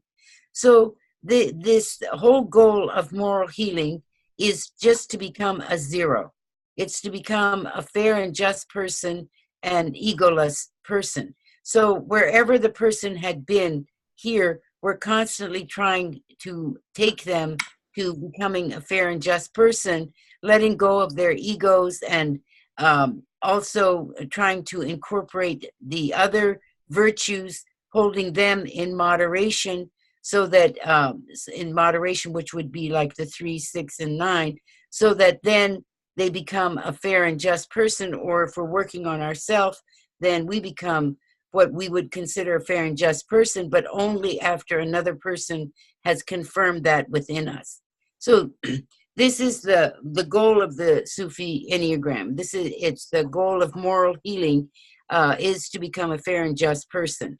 After that, it's very interesting. So we have, in order to do that, in order to keep courage and wisdom and temperance in moderation, and to be able to act in a fair and just way that someone else has confirmed in us. This is basically to use our reason, which is in the wisdom section, our reason to discipline our nafs amare. So this wisdom is also called nafs natere, and it's also called the nafs lavame. It contains the nafs lavame. It contains the nafs mutma'inna. It contains the aql. It contains all parts of ourself that are related to cognition. And then these two, the A and the B, relate to our nafs amare. So that we're trying to develop a sense where our reason, remember that one drawing where reason disciplines our passions, and that the reason and the passions are constantly in battle within ourselves in order to win over what is also called the spiritual heart, which is this center and this and justice. What happened is, so let's see, I just, sorry, lost my train of thought for a minute there. So when we've used our reason to get all of this. So it's a very rational system in order to be able to heal. Although we do use spiritual techniques and we use the divine names and so forth, but it's basically using our reason with either through numbers or letters or through different levels and so forth in order to become a fair and just person. So, but Rumi says at some point that once you enter that 0 point, and have become a fair and just person, then that 0 point leads you into the world of intuition. And I know we've had differences of opinion about what intuition means, but he says that if you were to take reason, all this work that you did, this greater struggle, all trying to use reason to heal yourself, if you were to take that reason into this 0 point, it's like taking a lighted candle into the noonday desert sun. It's useless. So those people who do morally heal, or who are the teachers, or who are the sheikhs, they've entered into the world of intuition, and they're no longer using reason and logic, but they're using experiential knowledge, huzuri knowledge, or tasting, or zok, or unveiling, all these different kinds of ways of expressing how we understand the spiritual world. So that's a very interesting kind of next step. And there was a brother, he was here last time, and he asked about using the Sufi Enneagram, for instance, for the qutub and the different kinds of sheikhs and so forth and so on. So that would be entering into the world of intuition. But this world that we're talking about in the Sufi Enneagram has to deal with the world of wisdom. As I said, even though we do use spiritual practices, but that's what it's based on. And it's a very down-to-earth kind of trying to understand ourselves and trying to morally heal, so then we're prepared for the spiritual world. Once we get rid of our negative traits and we're able to adopt these positive traits within ourselves and hold them in moderation, because we don't want too much wisdom or too little wisdom. We want just the right amount of wisdom, just the right amount of temperance, just the right amount of courage, balance, mizan in all three. Then we can say that, okay, now we're ready for the spiritual world. So it's kind of it's kind of preparing us for the next world. And here where the fath happens, I mean, the futuhat comes at this point, right? Yes. Yeah. Yes. Yes. You mean the work of Ibn Arabi and so forth? Yeah, I mean, al-fath means that the person starts to have al-ilm al-laduni. Yes, exactly. Yes, that's right. Directly from the divine. From that's right. Yes. Hypnosis and the intuition both together. Yes, Yep. Irfan. Yeah. Yep. That's another problem in English, is that they never translated. I mean, they never use the word Irfan. Everything is just Sufism, but actually, there's a great distinction between Sufism and Irfan. But because when you translate Irfan into English, it becomes Gnosis, and then Gnosis, there were all these Christian heresies and so forth, and Gnosticism and so forth, and so the American-speaking, English-speaking people you talk to think you're talking about that, and then you have to explain and so forth and so on. So what I've kind of come to the conclusion is that in the same way that we use the word Sufi in English, which is basically an Islamic term, we need to just use the word Irfan and not translate it into Gnosis, because it just confuses people. Yeah. Yeah. Okay, we have a question from May. Can we allow for a question? May? May, go ahead. Yes, it's not really a question, just I think that practicing Sufism, it's very important also at early stages and the path. I mean, even if we recognize the problems, how to use a spiritual method to heal, and then we do not use spiritual practice to heal. It's related. I mean, Yes. Yes, very much so. Yeah. Because if someone believes that in order to heal from a certain deficiency, he needs to repeat one or two Asma Allah al-Husna, so he must believe in this. That's right. Yes. That's right. As Al-Buni said, yes. it doesn't work if you don't believe. Al-Buni says that. It doesn't work if you don't believe. Okay. I just wanted to make sure that even I think the start, everyone needs to start from this point, that's practicing, I don't know how to call it, but practicing Sufism is part of the process. We cannot, this is actually the start, I don't know. I've tried something maybe 2 years, I tried to repeat two names of, one is the An-Nur, and the other one is the Al-Ghani wa Al-Mughni. Because I came to the point that I realized that I need to change the way I think in order to change my actions. So I didn't know actually about the hierarchy of these names within the 7 stages of wisdom, but I've known about the 7 stages of wisdom related to the Sufi path and architecture. But actually it worked, so it's I didn't practice this as part of any tariqa. Yes.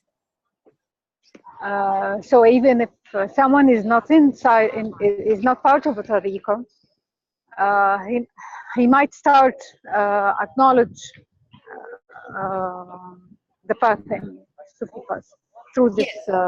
Yes.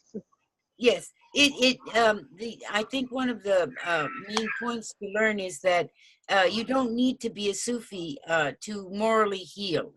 That although they divide Sufism into 3 stages of Murua, Futua, and Wilaya, Murua, you don't need to be a Sufi. Yes. And it's part of a Sufi order or anything. We all need to morally heal in order to be better citizens and better friends to each other and better, more fair to ourselves and to God. And so it's not a question of, Morawa. Yeah. It's not a question of having to belong to a Sufi order and so forth and so on, but finding a good teacher, no matter whether they're Sufis or not, is also very helpful. But in your case, it's very interesting that you intuitively came to it yourself. that that's what you needed to do, and you did that. And so, without having, anyone telling you to do it, you just recognize that within yourself. And so that's a very strong feature, and it's much more powerful if we do come to our things ourselves, if we do experience things for ourselves, if we don't, without having to ask anyone and so forth and so on. And it puts us on the right path. That's a beautiful kind of experience. Yes, thank you. It's just another remark. While you were mentioning Futuwa, it's a remarkable architecture actually, because I was reading about Ottoman architecture, and actually the first buildings in the early stages of the Ottoman Empire were zawiyas. They Yes. didn't start with the mosques. That's right. Because the zawiyas are the places where the new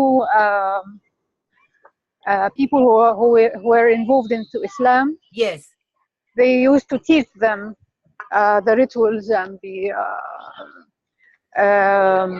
how to pray and all the things, and this was also the places where the Sufi orders work and do the different rituals. And also Fatuwa, because they used to, there is they were involved in politics actually. Yes. So and these were the first buildings to be built in the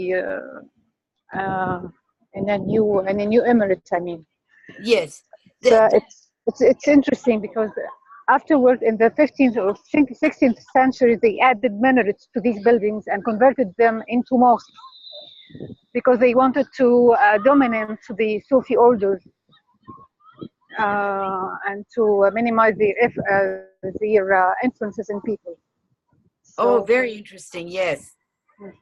Yeah, but that's very well documented. That, for instance, the Royal Book of Spiritual Chivalry by Koff is the one of the references I gave. He speaks often about the Ottoman Empire and the stages of Futuwa, so that the center was the place of the artisan. I mean, it was the bricklayers or the stucco makers or the tile makers, and they each one had their own guild, and they had a master who was not only a master in that craft but also a Sufi who taught them, as you saying, the prayers and so forth, but also taught them the Sufi path and so forth. And so all of the buildings were built with this spiritual background in those people who were the craftsmen.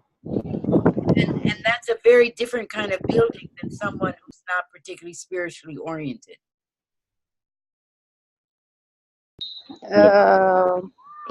Yes. Yeah. Thank you. Thank you. Okay. Okay, I have a question that is triggered by the comment of May, because one of my friends, who is, by the way, very familiar with your work, and he bought one of your books 15 years ago, I offered him to join us in this course, and he is following a tariqa with his sheikh. So although he doesn't have any concern about this method or the model or the system or whatever, he said that he has to take the permission of his master or his sheikh. Yes. And he went to take his permission, and it happened that his sheikh, he said, no, don't go.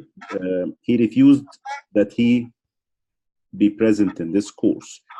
The reason why is he said that the ways might be confusing if it's mixed. I mean, this is a way for molar healing, and he has his way, his own way, according to his tariqa of his sheikh. Yes. So he refused to attend, not because he's against it, but because he thinks that if he is influenced or this way has an impact on him, this will influence his journey or his moral healing journey. Yes. So my question is, does this way is generic, or it's specific to a certain Sufi way that might not be matching to other ways? Well, I can answer it in two ways. That this was originally found by Gurdjieff as an oral tradition among the Naqshbandi Sufis, as according to his writings, Gurdjieff's writings. So while the rest of us did not know it in the terms of a 9 points, we did have it in terms of the science of ethics. So the science of ethics was, or morality, was the same for all the philosophers and all of the people who existed at the time and read the books and understood them. But they're different. The ways the Sufi Sheikh is, he may have a particular method that he's learned from his Sheikh, that has passed down from his Sheikh, some specific oral tradition. But sometimes it's also that the Sufi Sheikh, has not completely egoless yet, and is afraid that they may come back teaching him something. You know what I mean? Yeah. So, the Sufis, masters that I've met and know, are all open to this system, and that they have, through their masters, through oral tradition, many of them have been taught in this system, but not in such a kind of a logical kind of way of doing it. It's just been something that a Sufi master would tell him orally. Well, I had such and such a student, and I did this and this with him, and so forth and so on. But when he goes back to finding out what it is, that it is this system, but he didn't know that it was this system, if you know what I mean. Yeah. So this is a general, generic system. It's based in the science of ethics, and it's nothing that is particular to any one Sufi group. But there are, as I said, individual Sufi masters who, for some reason or another, have their own reason for why they wouldn't want someone to learn how to morally heal, because this is the first stage that the Sufi master tries to take them through. So why, but he wants to do it his own way, which is fine. I mean, that's how he wants to do it. So you have to listen. That's why it's better sometimes to learn about things before you join a Sufi group and a master, because then you can make your own decisions up to a certain point, and then you can, learn more about the spiritual path. But you at least have learned about moral healing yourself. Yeah, exactly. Okay, thank you. Samar, go ahead with your question. Yes. Speaking of Gurdjieff and the Sufi, I guess it was in an introduction of one of your books when we had this story of, from Hisham Kabbani, from Hisham Kabbani, relating to this Gurdjieff meeting Sheikh Abdullah Dagestani and so on. And we couldn't verify this story from other sources, and I wonder if you can guide us in that. Yes. I used to know Sheikh Hisham Kabbani quite well, but for the last 10 years, I'm not particularly related to that group. But he did say that Sheikh Abdullah Dagestani did meet with Gurdjieff in Turkey. And his Sheikh Hisham Kabbani's master had been Sheikh Nazem, who was Turkish and grew up in Turkey and then lived most of his life in Cyprus. And Sheikh Nazem's teacher had been Abdullah Dagestani.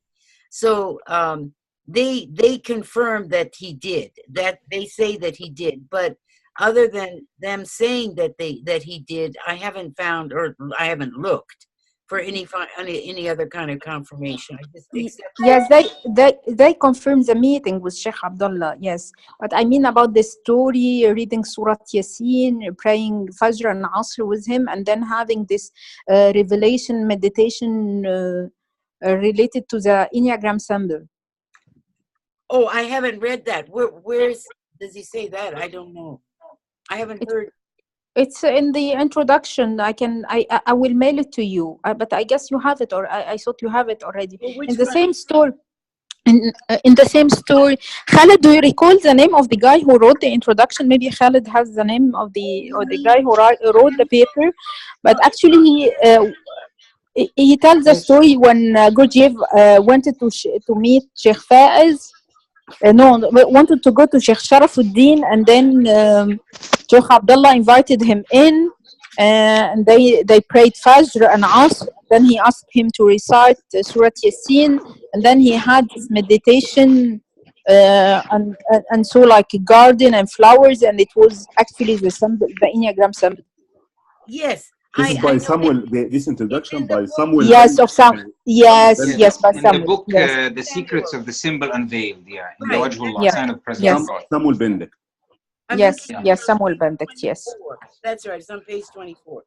Well, Samuel is a very good researcher. So let me see his footnote number 71, what he says. Yes, he got this quoted in Sheikh Muhammad Hisham Kabani's A Meeting with Gurdjieff in a book called Classical Islam and the Naqshbandi Sufi Tradition, published in 2004. So Samuel got that quote from that book. And I haven't read that book, but it looks like it's kind of a paper in a book called Classical Islam and the Naqshbandi Sufi Tradition. So that's where to go to see for more, if it gives more sources. Yeah, because I met the students of Sheikh Nazim, and Yes. they couldn't confirm the story for me. So Right. I was wondering if you can guide us to other sources. Yeah, no, I don't. I did know Sheikh Hisham Kabani, but I've never read this classical book. But Samuel is a very good researcher, and since he wrote it and he gives the quote where he got it from, then that would be the place to go. Okay, great. To find out more. Thank you.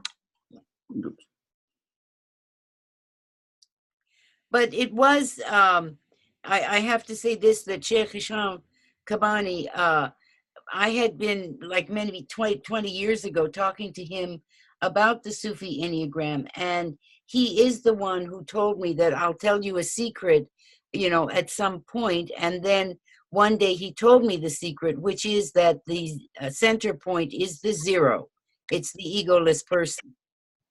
So whereas I had understood it to be the virtue of justice, but I had not seen it to be the 0 point, an egoless person. But that is what Sheikh Hisham Kabani taught me. So he referred you to the work of Ibn Arabi and on that point. No, that he didn't know. That was my other teacher, contributions. Nasser, who taught me about Ibn Arabi. But no, he did not. This just came from Sheikh Hisham Kabani himself. Oh, okay. Or from his tradition. Interesting. Okay. Rasha, she has a question. Rasha Gamal. Go ahead, Rasha. Rasha? Rasha, you're raising your hand,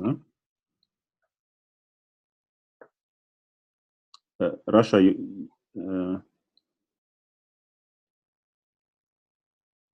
Are you hearing me? Yes, go ahead. Yeah, Hello? go ahead. Yes. Hello, Leila, how are you? Alhamdulillah, thank you. Thank you very much for the valuable session. I'm new to the Enneagram as a healing tool, but really the information was very valuable. I studied the basics of the numerology, and I'm wondering what's the relationship between the vibration of the 9 numbers from 1 to 9 and the 9 Enneagram points. What is the relationship of the vibration? The numerology. I studied the basic of the numerology and how to, the 9 teachers from 1 to 9 and the vibration of each number.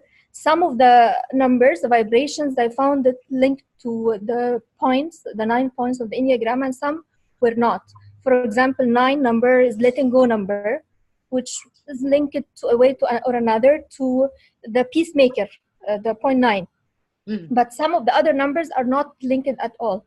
So is there a link or not?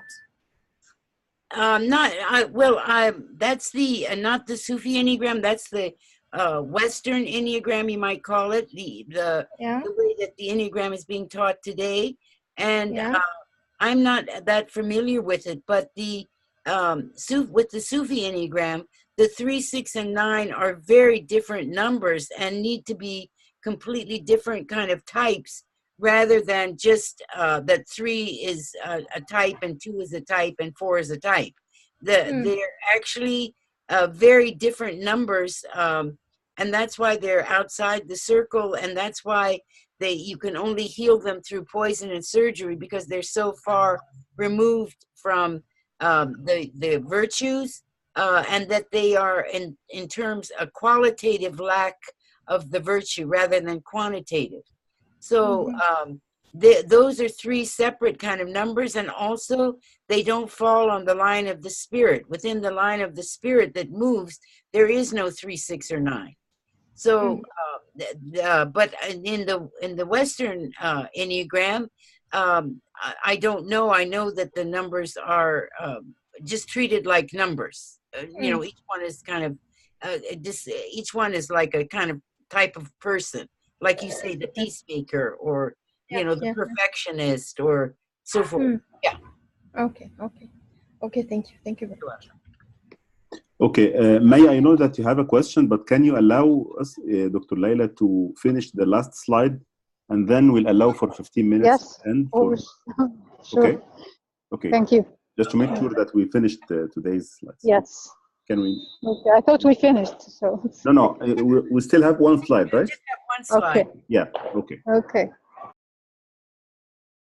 So it's kind of a wrap up of what we've done today. The line of the spirit is the key to treating moral imbalances after one learns to read the signs. The line of the spirit is confirmed by the science of numbers and letters, and follows a pattern based on 4 levels of healing: how we feel, how we act, and how we think. In doing so, we replace the negative traits with the 99 most beautiful names of creation to heal how we feel, names of humanity to heal how we act, and names of self to heal how we think. When engaging in this struggle, we begin to center ourselves in justice. So that's the last of the lectures for today, or the teachings for today. And if you had a question, please ask. Yeah, May, you can go ahead and ask the question. Yes, actually, the last slide had answer part of the question. It's yes, it's it's related to architecture, actually, because I tried to link between the 7 stages of spiritual path and how it is manifested in architecture, following what Martin Lings have done in his book about symbols. Names of samples, I don't remember the book name. Anyway, it's so these stages are manifested in yeah. So it means that the building is not just a building, and it's not. It's so every element is manifesting a spiritual status or station. Yes. Yes. And then that's why it's helping helping us to pray, and yes, it is a mosque. Yes, it gives a spiritual presence to the city. You know, wherever someone lives, it brings that spiritual presence, and so much of it is concerned with the breath and the breath of the compassionate. And as I was mentioning, for instance, the people who make the silver trays, for instance, or the metal trays, and how they hammer in the design into the tray. And through all of that, they have a special breath or a special name of God that they recite as they're doing that. Or sometimes traditional women recite names as they're, through the breath, as they're cooking, to kind of infuse the spirit within that, within the food that they're cooking. So it's definitely true that within the architecture, that when it's based on a system that begins with the oneness of God, and then, comes from the unity down to the multiplicity of the earth, then that gives spiritual presence to the city. Yes, and the problem is that we have too little resources about the techniques. So now we don't have the original drawings that shows how these buildings were actually drawn, so that we can understand how it was built. Yes. And we are missing this link. That's why we don't understand the building. That's right. Yeah, and we're even missing the link of the name of the person who did it and the name of the guilds and so forth and so on. Yeah. So do you think there is any kind of reference to any of these techniques, the relation between the geometry and the numbers and the actual building? No, not.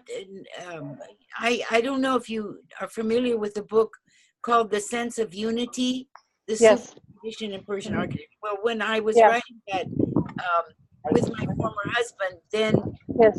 we looked and we were not able to find any. It was all part of the oral tradition and it was all anonymous. So we weren't able to find any of the original drawings of. We had these. He was an architect and he actually drew the space himself because there was no original drawings. Okay. We measured the spaces and drew them and so forth. Oh, okay. But that doesn't give you the spiritual aspect of it unless you knew who the guilds were and, who the master craftsman was and so forth and so on, which is all anonymous. It remained anonymous. Okay, so that's why we lost the spiritual aspects of the techniques. Yes, exactly. Okay. Okay, thank you. You're welcome. Okay, I have a question, Dr. Lila. Yes. Can you explain in more elaboration the meaning of your statement, nature in its mode of operation? What does this statement means exactly? Yes, that actually it's an example of God's will.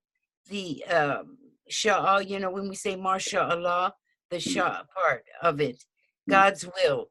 So God willed, nature was part of God's knowledge, but God then willed that it be created by saying, kun fi fasad, kun fi, be, yeah, be and then it is. So the nature is actually God's will in the way that it operates. It operates from God's will.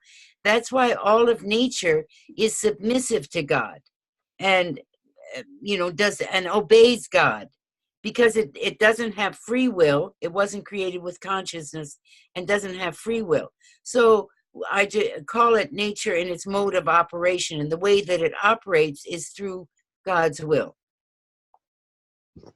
Okay, this is clear. Okay. All right. So I was going to say, for instance, about the El Huruf, like the 99 names, for instance, they begin with Al-Rahman and they end with Al-Sabur, and both of them are the numbers 329. So that's then the name Wadud and Hadi are both 51, which is, love and the guide are both 51. Allah is 66 plus 99 names is 165, and La ilaha illallah is 165.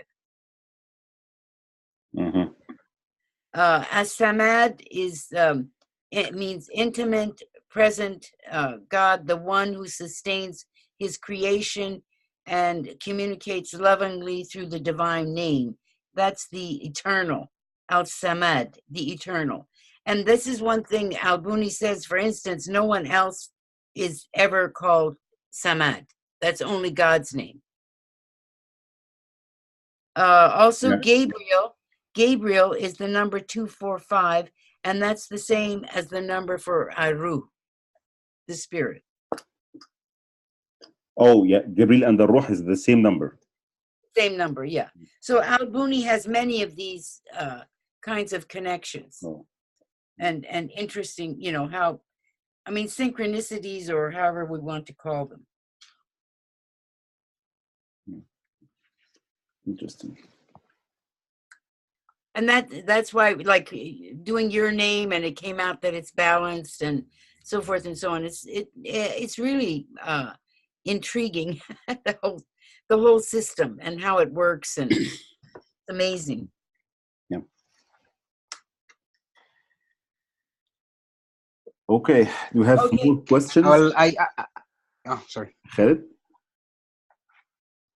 Yes, just wanted to ask Dr. Laleh, you were just saying, now, nature in its natural mode of operation would be God's creation through his will, not giving it from his consciousness, thus his will be done in it. Yes. But then humans are the only creation that was given will through God's consciousness. So actually our will is through God's consciousness, which still makes it God's will through us. Would that be correct, if I understand? Yes, but our free will, we have iradeh and we have ikhtiyar. So the iradeh is the same as all of nature's iradeh, that is God's will acting in nature.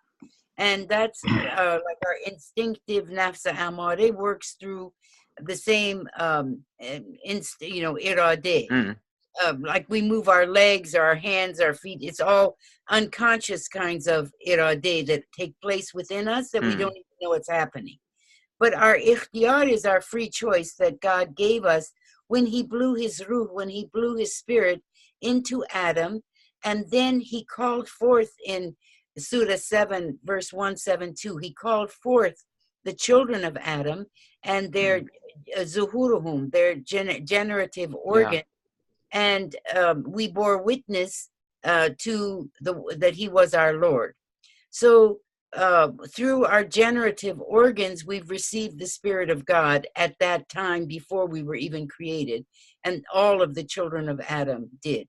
And at that time was when we also were given the possibility of consciousness and ikhtiyar. But ikhtiyar comes from the word good. So we're given a choice to choose the good. And if we don't choose the good, then we're acting out of iradeh. We're not doing our ikhtiyar. So we have some kind of willpower to act through iradeh or through ikhtiyar. It's like we have a choice between these two. Yes. And depending on how virtuous we are, we would be leaning more towards ikhtiyar. Yes. Yes. But but how we behave is based on our own decision, that we're going to choose to do the good or not, and in which case we are acting out of our iradeh and we're not free using our free will. We're doing what our nature is telling us to do. We're doing what our nature wants us to do, which our nafs amari wants us to do.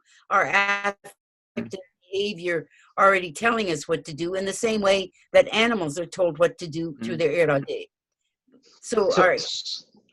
It seems to me as if, because even ikhtiyar is coming through the breath of God within us. Yes. So even our ikhtiyar is coming from God's consciousness, which is acting within us. So even that is God's will be done. So even ikhtiyar and iradeh are both God's will running through us. Yes. So it's as if our choice or our attitude is to identify with ikhtiyar or iradeh. But in both cases, it's God's will being done through us. Yes, exactly. Exactly. Okay, thank you. You're welcome. Can we relate this a little bit also to Gurdjieff's work and relate ikhtiyar to self-remembering and irada to self-forgetting? Well, yes, that's what happens is when we act through our iradeh, then we are forgetting God. Yeah. But when we act through our ikhtiyar and choose the good, So then this is we're the self-remembering. Yeah. Yeah. Exactly. Yeah, very good point. Yeah. All right. Okay, well, the next session, I believe, is Thursday, and we'll be going through the Rumi's story. Okay, I'm gonna send the Rumi story and the Albuni book as well to the group. Okay, inshallah. Inshallah. Yeah. Any questions before we leave? No, but thank you so much. Thank you, Dr. Layla. Oh, you're welcome. Thank you, Brother Ahmad. Thank you so much. None of you know what he did to bring the drawings up to date and to so forth, and helped me so much. And then organizing the whole session and everything. I really appreciate it. Your work Brother is very Ahmad. inspiring to us all, thank and it gives us the power and energy to do whatever you want to Thank you so develop. much. Yes, you. thank you, Dr. Thank you, Dr. Laleh. Thank you, Ahmed. Thank you, everyone. Thank you. See you on Thursday. Okay, inshallah. Thank you. Bye-bye. Bye-bye. Thank you. Good night. Bye-bye.